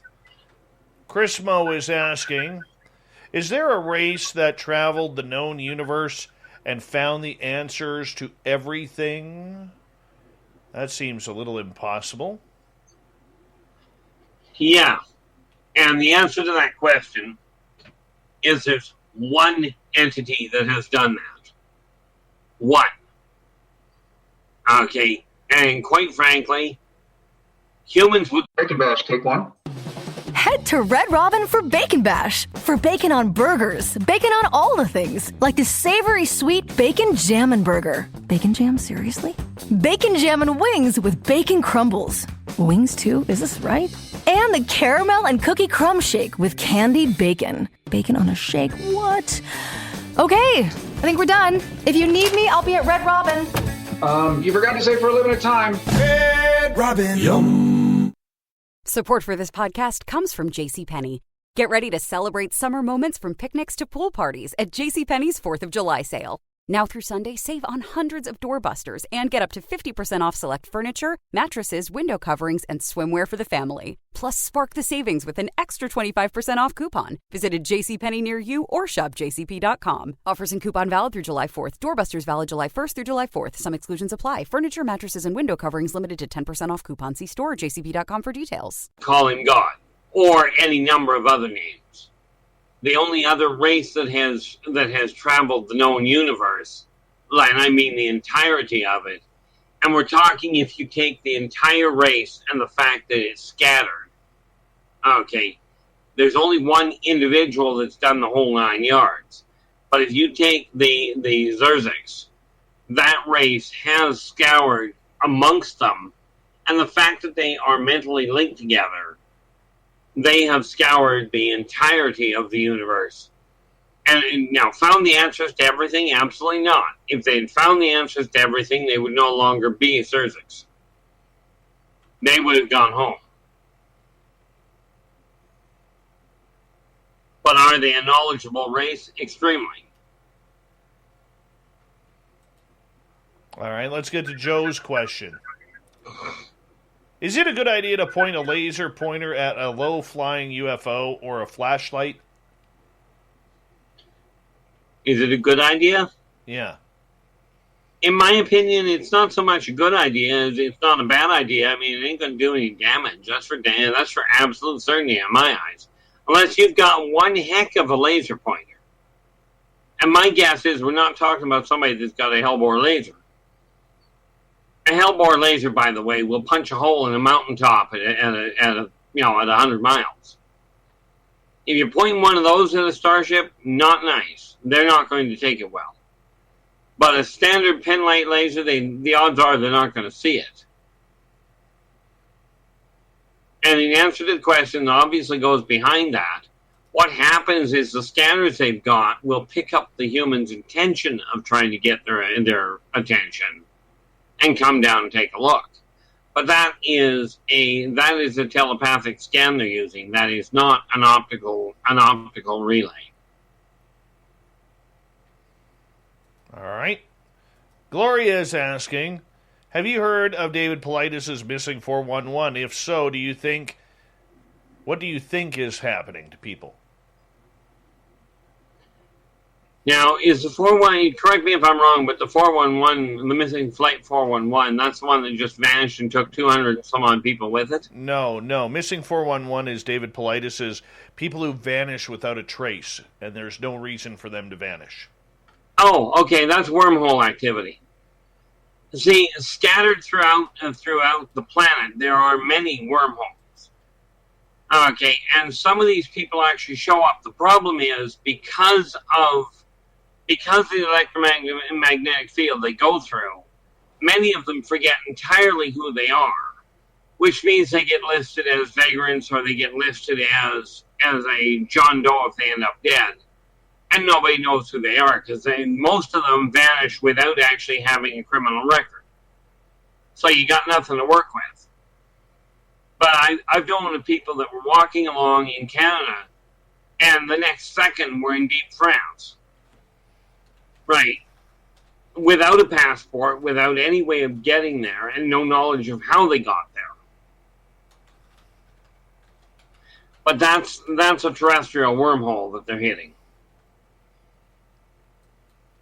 In most cases. Once in a while it's an abduction that was done by a rookie crew that put the guy back in the wrong place. And instead of clouding the mind, wipe the poor thing out. It does happen, but... YJ is asking, were mythical beasts alien engineered or terrestrial? Most of them are terrestrial evolved. Okay, and many of the mythical beasts that he's talking about, like, for instance, dragons they were terrestrial. As a matter of fact, about 15 years ago, they actually found the skeleton in England of a little lizard with a dual nasal cavity, one side of which was absolutely charred to the bone. Like it was just blackened with soot. The other side was bone clean. Right. And there was they found inside the nasal cavity something that looked similar to an eardrum, but they figure worked like a spark for a methane expulsion. Net result, fire-breathing dragons. Now, granted, the one they found was only about 2 feet long. But you take away, did unicorns used to exist? Yeah. Okay, most of these animals did exist. As a matter of fact, most of them still do. They just don't live on the surface. Or they live in the deep jungles or right out in the middle of nowhere. But, I mean, if you take a look at the chupacabra was a Moldakian, basically it was a Moldakian pet that got away. Or a few Moldakian. I don't get the feeling there's only one chupacabra out there.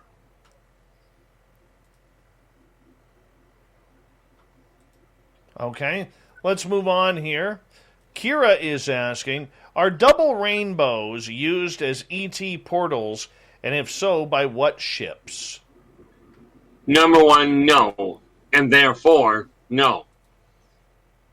A double rainbow is an atmospheric modification that happens because of terrestrial atmospheric interactions. It's an optical thing that people see. It's not something that's built.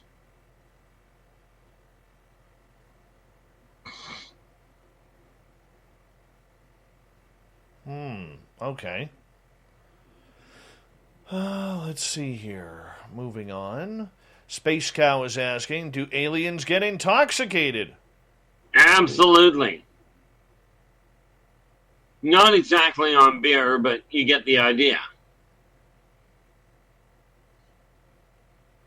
Most carnivores like something in there that amounts to blood wine. And guess what the main ingredient is? Humans. Well, in all fairness, various different races, because different types of blood produce a different flavor of wine. And if you get a decent, I forget what the term is, toxicologist. Nope, that's wrong. Although technically it's right. A beer maker. Right. If you mixologist, that's what it is. You get the right one, they can come up with some really neat flavors.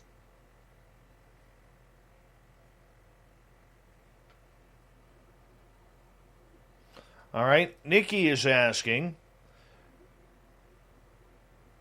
what star specifically do the Lyran cats come from?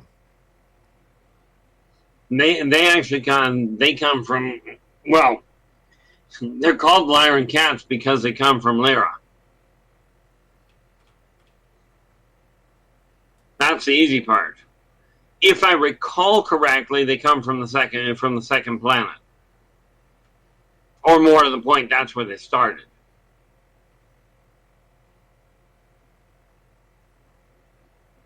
That's it? Well, I mean, how many different places can they come from? Like, you know, well, I don't know. The reality is that, you know, I can't give you a specific, you know, if you will, 3-point gridlock for it. But they come from the Lyran star system. I believe the second planet from the sun. Welcome, hey now, to our chat room. Thank you for joining us. Will the Greys ever call on humanity as allies in war? The answer is, in all likelihood, yes, but that is likely to be a century or two down the road. Primarily because humans have to grow up and learn how to get along before they could ever become allies to anybody.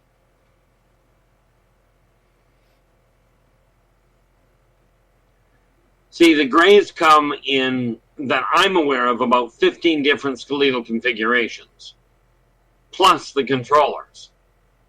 Okay, and they do not treat each other any differently based on skin color or skeletal configuration at all.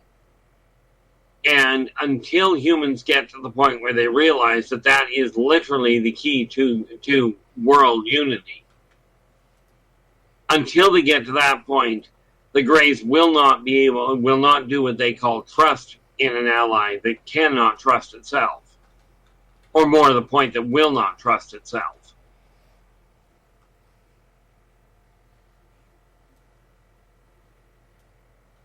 The ironic part is that humans were built for war, which is why they are as aggressive as they are.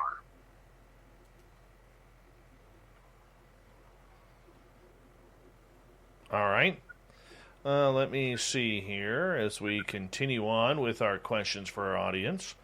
And this goes to... oh, where'd it go here? Michelle is asking, hi, awesome Arkeith. Do you know who brought cannabis to Earth? The Dogon tribe says it came from Sirius. Well, I won't debate what the Dogon tribe says. Okay, but I will tell you this. From my understanding, Esau grew it herself. Esau is who most people consider Gaia or Mother Nature or Mother Earth. Okay, it's just she told me what her name was, that's all. Because, see, Earth itself is another race. Earth itself is a Caboran, a.k.a. a planetary-sized race.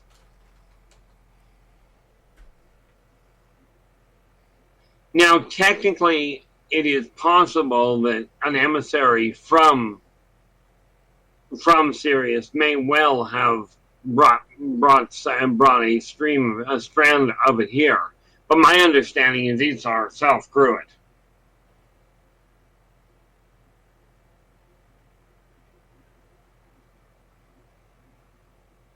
Because cannabis is a natural plant here. Okay. Let's move on to another question. And this goes to Excalipurful. Which species would be the most helpful with questions about science? Now that's a bit of a toss-up. You know, when we take a look at the Grey controllers, they're fabulous at it. The Udina, if you can understand them, are far more knowledgeable in many forms. Problem is, humans are relegated to understanding base 10 mathematics. And the simple reality of it is there is one formula that mankind has not pieced together. Okay. The theory of relativity that mankind is working with is not the original one. Okay, and the original one is not a mathematical equation. Now, don't get me wrong. The equation E equals mc squared is a very valuable and very real equation. But the original theory of relativity was 1 + 1 = 3. It is not mathematical. We got time for one more, Keith, as we got about a minute left. Let's get to Kira. And that is, what beings have glass-like bodies with rainbow energy? That is an excellent question. I just wonder if I'm just scanning through to see if I've actually got them. And there's a few that look like fiber optic, which is what she's referring to. See, the Wawawan would look similar to that. They are refractive. They would look very similar to glass, but they work on a gravitic field. They're a pure energy, but they're gravitic. But the way that the energy shifts, that the light shifts, because of their body, would look very similar to glass. So I'm thinking she's referring to the Wawawan.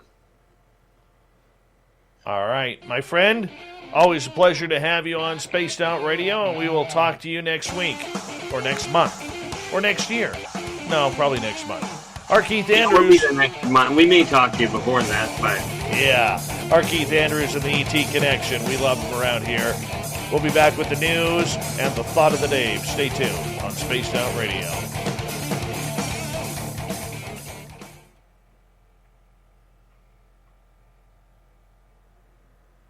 All right, buddy. We're to clear. Okie doke. Great show, Great man. show. Great show. Great show. Well done once again. Thank you very much. Well, thank you to the audience for bringing some seriously good questions. Oh, yeah. Yeah, without the audience, without the questions, we would have a lot more complications with it. Oh, for sure. For sure. I will let you go here, my friend, so I can get ready for the news. Okie doke. All right, buddy. Have a good one. You take care. We'll talk soon. Yep. Bye. Our Keith Andrews, everybody. Love him. Love him. Whew. Hey, Jim Chambers, what's going on? Thank you for joining us. My head is hot.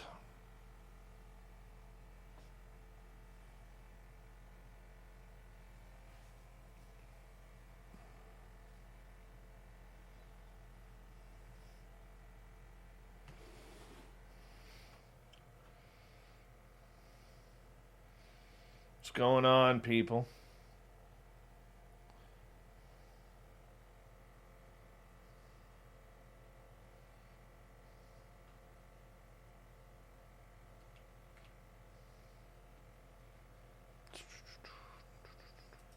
Thank you, Andrew. Appreciate you, buddy.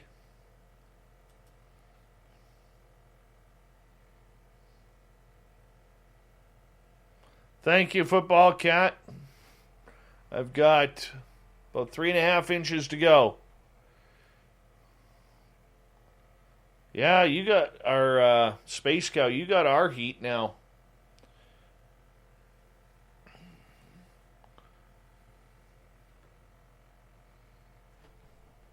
All right, so I'm hearing rumors the Canadian border may open on June or July 21st or July 27th.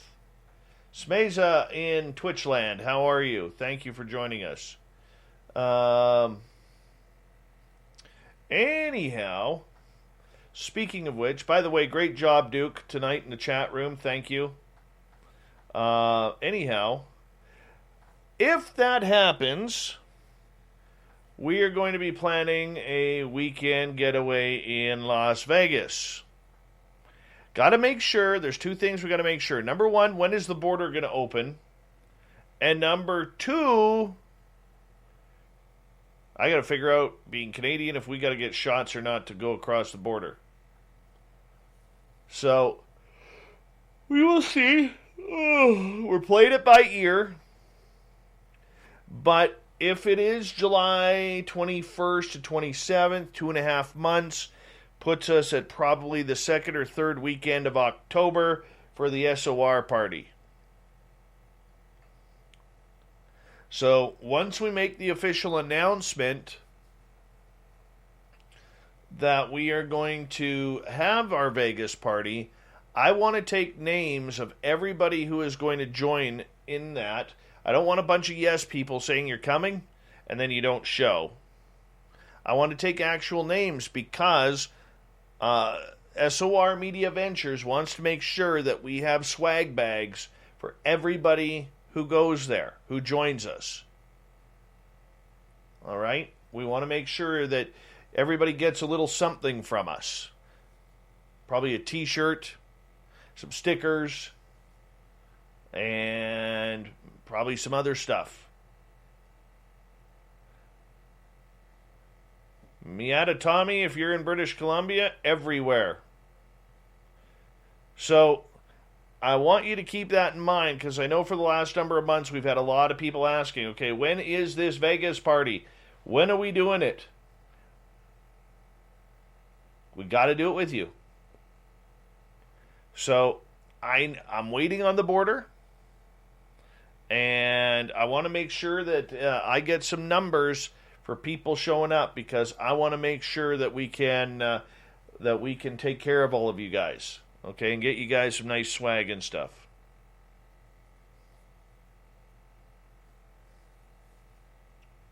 Okay, I haven't planned any details yet, though.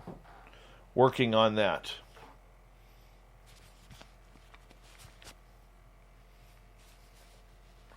Working on that.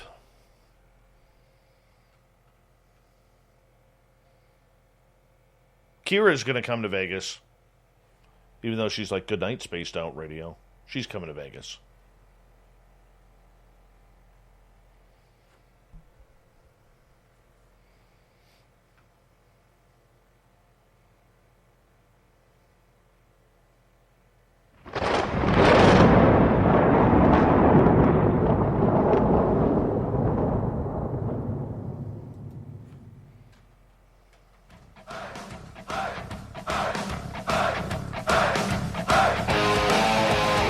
Rounded third. We're heading for home tonight on Spaced Out Radio. My name is Dave Scott. I'm the guy behind the microphone and the fantastic hairdo. Want to remind you that if you missed most of this show or others, check out our free archives by going to youtube.com/Spaced Out Radio. Just do me the favor, hit that subscribe button. Our website is spacedoutradio.com, where we have a plethora of features for you, including rocking out to Bumblefoot and reading up on Captain Shirk's SOR Newswire. Follow us on Twitter at Spaced Out Radio and on Instagram at Spaced Out Radio Show. Speaking of the news,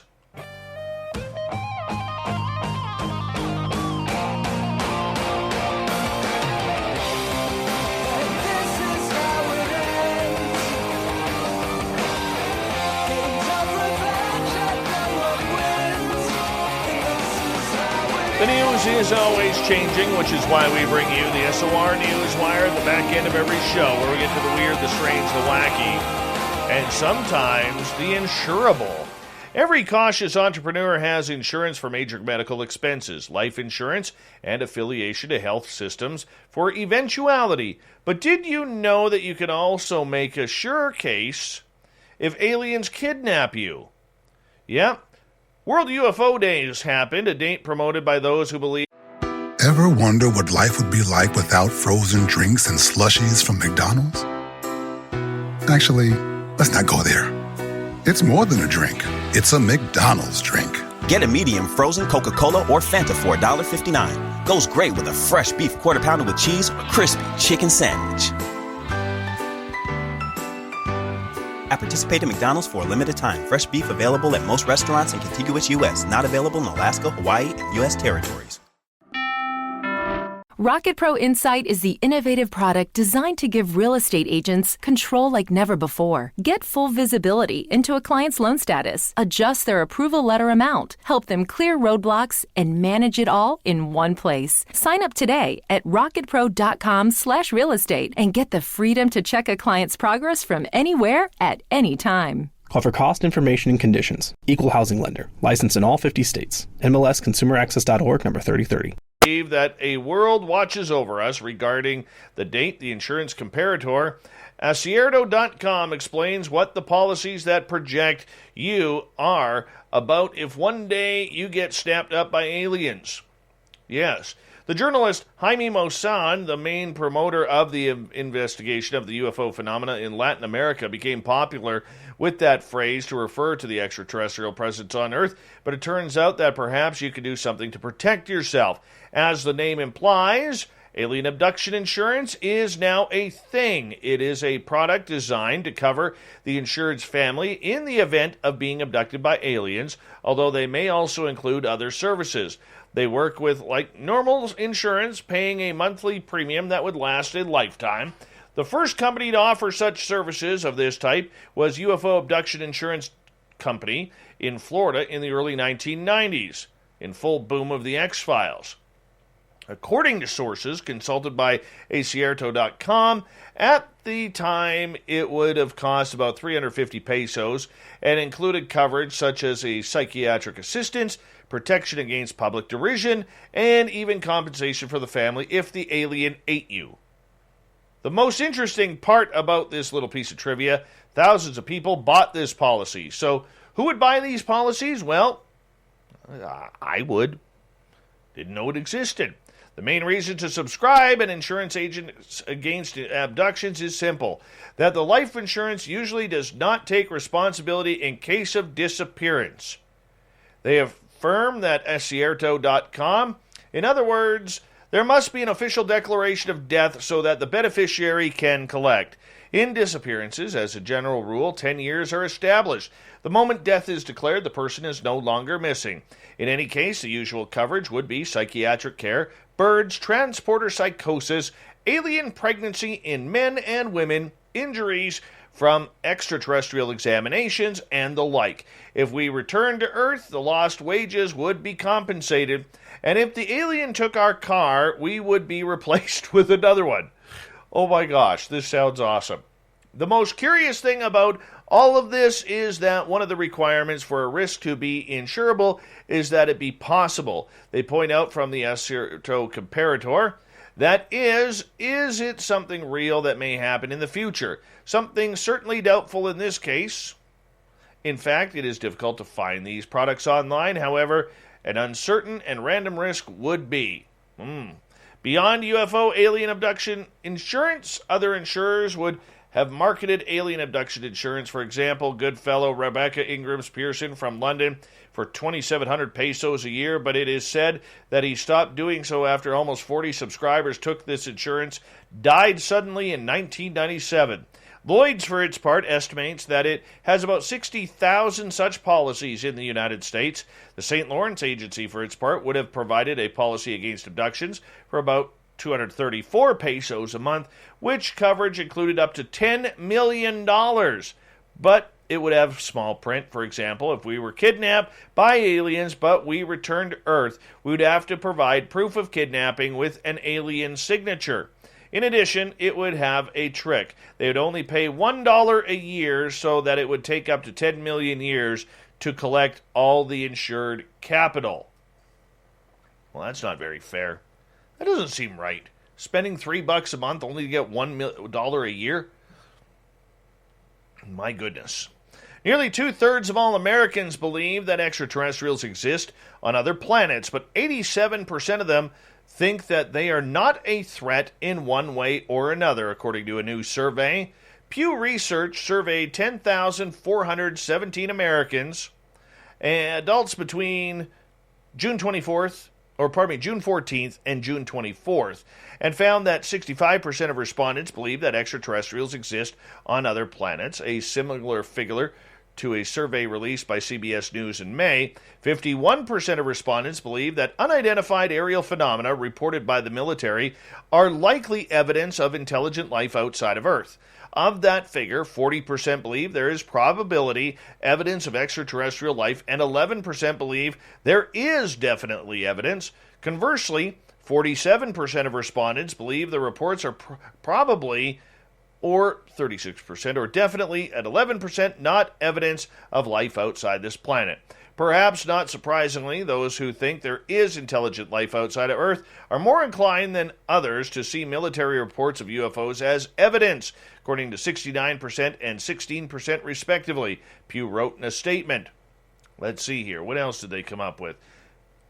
Yeah, NASA administrator said that he thinks we're not alone after acknowledging that he had read the classified report. Additionally, 87% of Americans surveyed by Pew think extraterrestrial life, if it exists, is not a threat at all. 51% think this, and a minor threat of 36%. Conversely, just 1 in 10 say that UFOs are a major threat to U.S. national security. When asked for a best guess, 17% of the respondents said intelligent life would be friendly, 7% said unfriendly, and 74% said neither.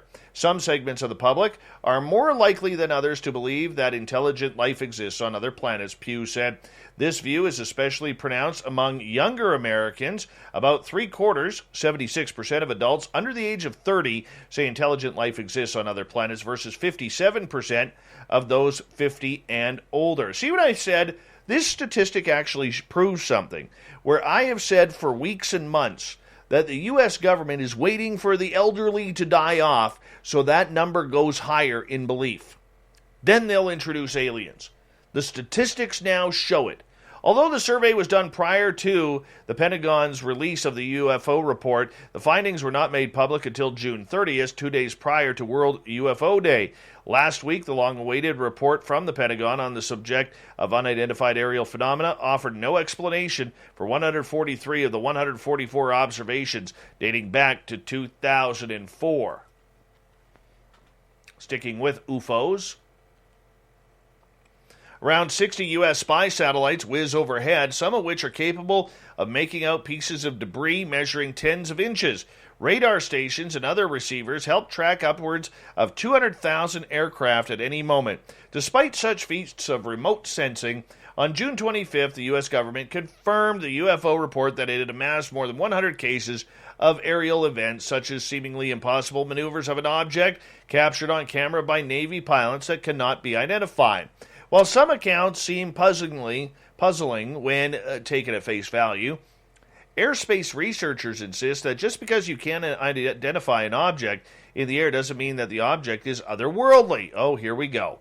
The sky is a big and diverse place, full of birds, locusts, swarms, thunderclouds, drones, fighter jets, plastic bags, and much, much more. Surveillance systems exist, but they tend to be expensive and tailored to meet specific, well-defined needs, none of which is to single out every last flying object. Simply put, considering how patchy our morning sky monitoring systems are, perhaps it's more surprising the government has noticed only 100 or so UFOs.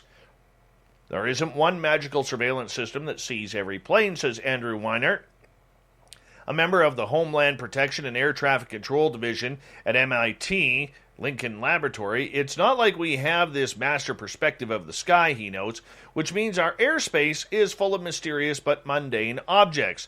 Yes, the 9-page report, which was released by the Office of the Director of National Intelligence, is heavy on caveats and light on conclusions. It opts for more than one neutral, and what is this moth doing right there?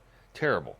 Anyways, I got buzzed by a moth in my... There it is again, you dirty jerk. I'm trying to read the news here.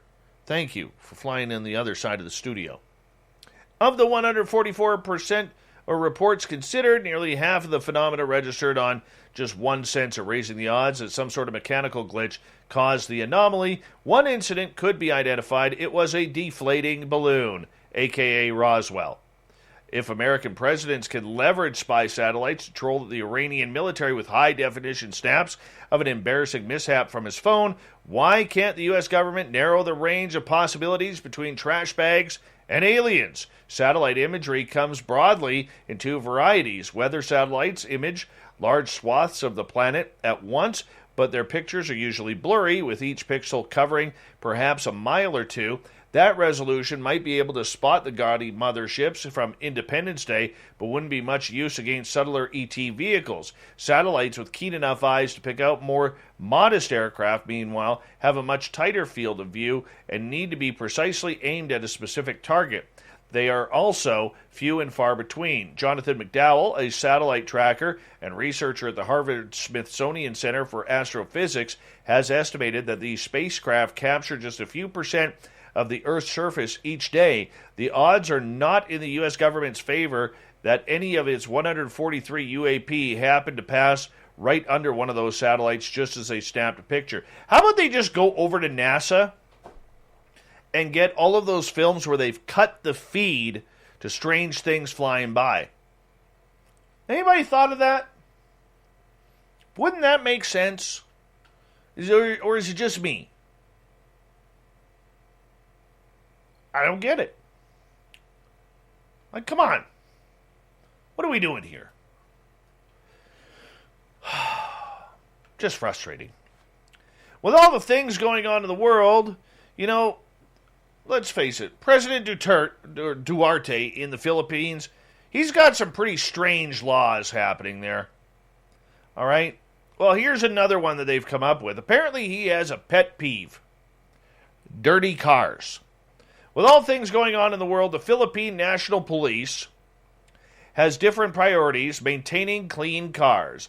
New guidelines have been implemented for personnel and civilians at PNP headquarters, Camp Crame in Quezon City in the Manila National Regional Capital. Police vehicles need to be washed before being allowed entry into Camp Crame, reads an order from the Headquarters Supportive Service obtained by the Star. The new rule doesn't just affect those who work for PNP.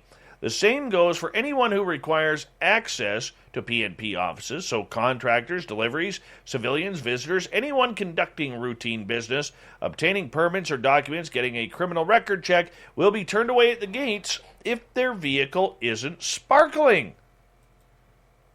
A police official who wished to remain anonymous said the new policy went into effect Friday. What if you came from an operation?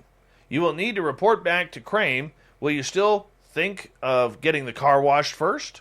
The order came from PNP Chief General Guillermo Elazar, who has launched an intensified cleanliness program to ensure that police stations, precincts, and offices are spotless. In a COVID world, it makes sense, but the exteriors of vehicles seems a bit excessive. Personnel returning from an operation or visitors simply running an errand being forced to ensure a clean car or find a car wash or available hose before heading over to Camp Crane can be quite an inconvenience. According to the report, other guidelines include officers being posted around headquarters to issue citations to anyone speeding, barring any motorcycles from entering without proper stickers, as well as issuing violation tickets to those not following COVID protocol. Prior to his appointment as PNP chief in May, Elazar, a tough disciplinarian who wants to make his mark during the short tenure he has, served as the commander of the Joint Task Force COVID Shield in 2020. This guy really has his priorities straight, doesn't he? All right, let's move on. A group of thugs axed down trees, intimidated forestry staff, and kicked a bunch of ducks while camping at a beauty spot. Police were called after the group of men were seen damaging environmentally protected areas at Glenmore Scottish Highlands. Nearby residents complained about the noise coming from the camp, the extensive litter left behind, and the group's fire, which was lit on peaty ground. Pictures of the scene show abandoned tents, plastic bags and bottles strewn across the floor, and chunks of wood chopped from a nearby tree. The men were said to have been verbally abusive to Forestry and Land Scotland staff and collected deadwood from environmentally designated areas. FLS staff said they also received complaints from distressed visitors about the group kicking ducks. Who goes and kicks a duck? You know who does that? Soccer fan. You wouldn't see football fan, baseball fan, or hockey fan, or golf fan doing that. No, soccer fan does that because they're a bunch of hooligans. Prove me wrong, people. Prove me wrong. They're kicking ducks now. Anyways, Laura McNally, FLS Area Visitor Service Manager, said situations such as this can be very intimidating for our staff, and I have to commend our Glenmore team for dealing with this so professionally over the course of 3 days. We engaged with a group of young men on Saturday to explain why they had to move their camp and to clarify appropriate behaviors, but this fell on deaf ears and was met with abuse. Further engagement met with the same response. Police Scotland did attend and the group seemed to comply, but simply moved their camp. We've seen all other sorts of groups put on a show of good behavior when they have to leave, and we continue to work closely with our local police partners to learn lessons from this event. Antisocial behavior by a small group can spoil a visit for everyone else. This case, no matter where it can turn, or this is the case where no matter which, whatever she's trying to say, you know what I'm saying. Anyways, a globally wanted con artist getting arrested after prostitutes literally kicked his ass. Sounds like something from an Ocean's 11 movie, doesn't it? But it turns out it actually happened. Brunio Jordan Enzo Verhagen is a Suriname-born con man with a Dutch citizenship. He's apparently very much into what he does. Though only 27, Verhagen has amassed an impressive list of charges, including fraud and scam. However, it seems... Oh, here's the answer coming up. What did I just tell you? However, it seems that he's finally been brought to justice when trying to impersonate a famous European soccer player in Colombia. A group of prostitutes ended up calling his bluff. When Verhagen couldn't produce the kind of riches he claimed to have, the sex workers started pummeling him to the point that cops were called to save his life. And you can probably guess how the whole thing ends up when police get their hands on a famous scammer. But let's take it deeper and look at it. See, this is what happens. Soccer hooligan impersonates soccer player, gets his butt kicked by a bunch of people who don't want anything to do with fake soccer guy. Then he gets arrested because he's a con man. Pretty much how it breaks down. All right, you know what? Let's just get to it. Let's just get to the thought of the Dave.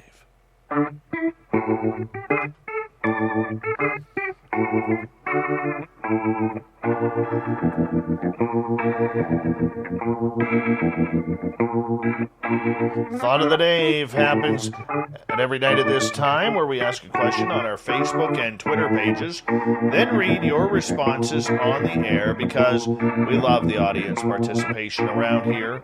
Today's Thought of the Dave is as follows. In your opinion, are ETs calling the shots on disclosure? Eric with a K, we're his fourth favorite show. No, we're number 4. He says, yep. Way to go into that explanation there, Eric with a K. Evil Carl, in some ways yes and no. It's the humans, us, that need to take control and start making positive changes to show the beings that we are trying to make a positive change for the good and stick with it. Because we have that free will, they will not interfere unless we really mess up. Bruce, the ET is already disclosed. I've done over 3 years sharing their disclosure evidence via multiple mediums as best as possible. Unfortunately, the mass media and academia are too controlled for the evidence to break through just yet. Those that have checked it out know it's solid. Let's go to ET UFO disclosure. ESN, or extraterrestrial subnation narrative, is a psyop being deployed by, this guy loves his acronyms, HETLOW, human ET living among us. Can we trust people who actually make up their own acronyms? I don't think we can. Screaming Dean in Australia, ETs are calling the shots for sure, but not on disclosure. The U.S. government is calling those ones. Let's see. Andrew, once the phenomena is 100% confirmed publicly, then what? Who's going to control the narrative? The experiencers and the people who put the work in need to be ready. Get ahead of the curve. Let's go over to Canadian Joe. I have to speculate that ET is calling the shots on disclosure. If ET does exist and so many more advanced than us, you'd think they would control the timeline for their eventual reveal. Roger, the ETs don't care. They are highly visible all the time, hence so many sightings. The world has a greedy group wanting to keep ETs and the ET technology for their own use when so desired. And we got time for a couple of more. Andrew, no, it's up to the people of Earth to knock their cap off.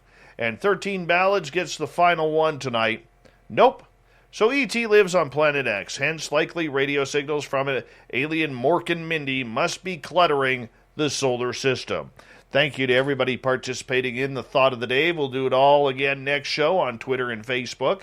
Thank you to Captain Shirk for the SOR Newswire, and to our best bud in the world, our Keith Andrews and the ET Connection.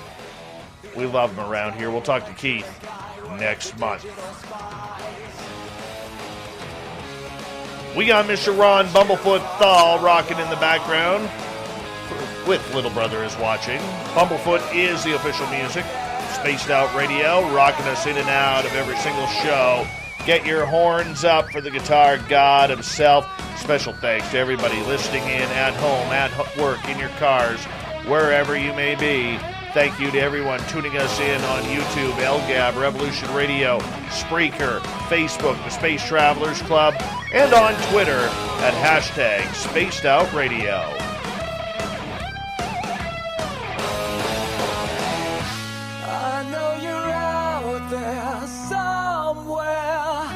Remember, this show is copyright by Spaced Out Radio and SOR Media Ventures Limited. Thank you so much for choosing to share your evening with us, because together, my friends, we own the night. Mr. Bumblefoot, we need a favor. We need you to take us home.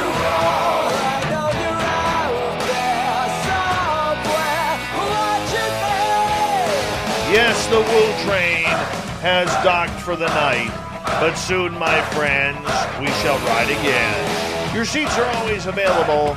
Your tickets never expire.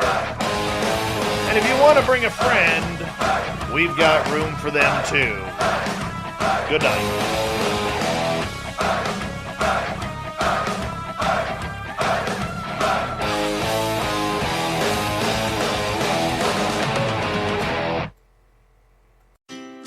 You'll never believe it. I mean, I hardly could. Kohl's has epic deals right now, and they're gonna make for an epic 4th of July. I got the cutest $6.99 Americana tees, $19.99 tech gear shorts for me, and Toastmaster kitchen gadgets for less than $10. I even got Kohl's Cash and picked up my order in less than an hour. So yeah, cue the fireworks, because these savings are definitely worth celebrating. Select styles. Sale ends July 4th. Some exclusions apply. See store or Kohl's.com for details. Summer's here, and it's time to treat yourself at Torrid. Whether you're headed to a barbecue or back to work, Torrid has it all for summer and beyond. Shop our life-changing bras, sexy swimwear, bombshell jeans, and softest tees ever. All designed to fit your curves perfectly. So refresh your wardrobe from head to toe and save up to 50% off during our semi-annual sale. Happening now at your local Torrid store and online at torrid.com.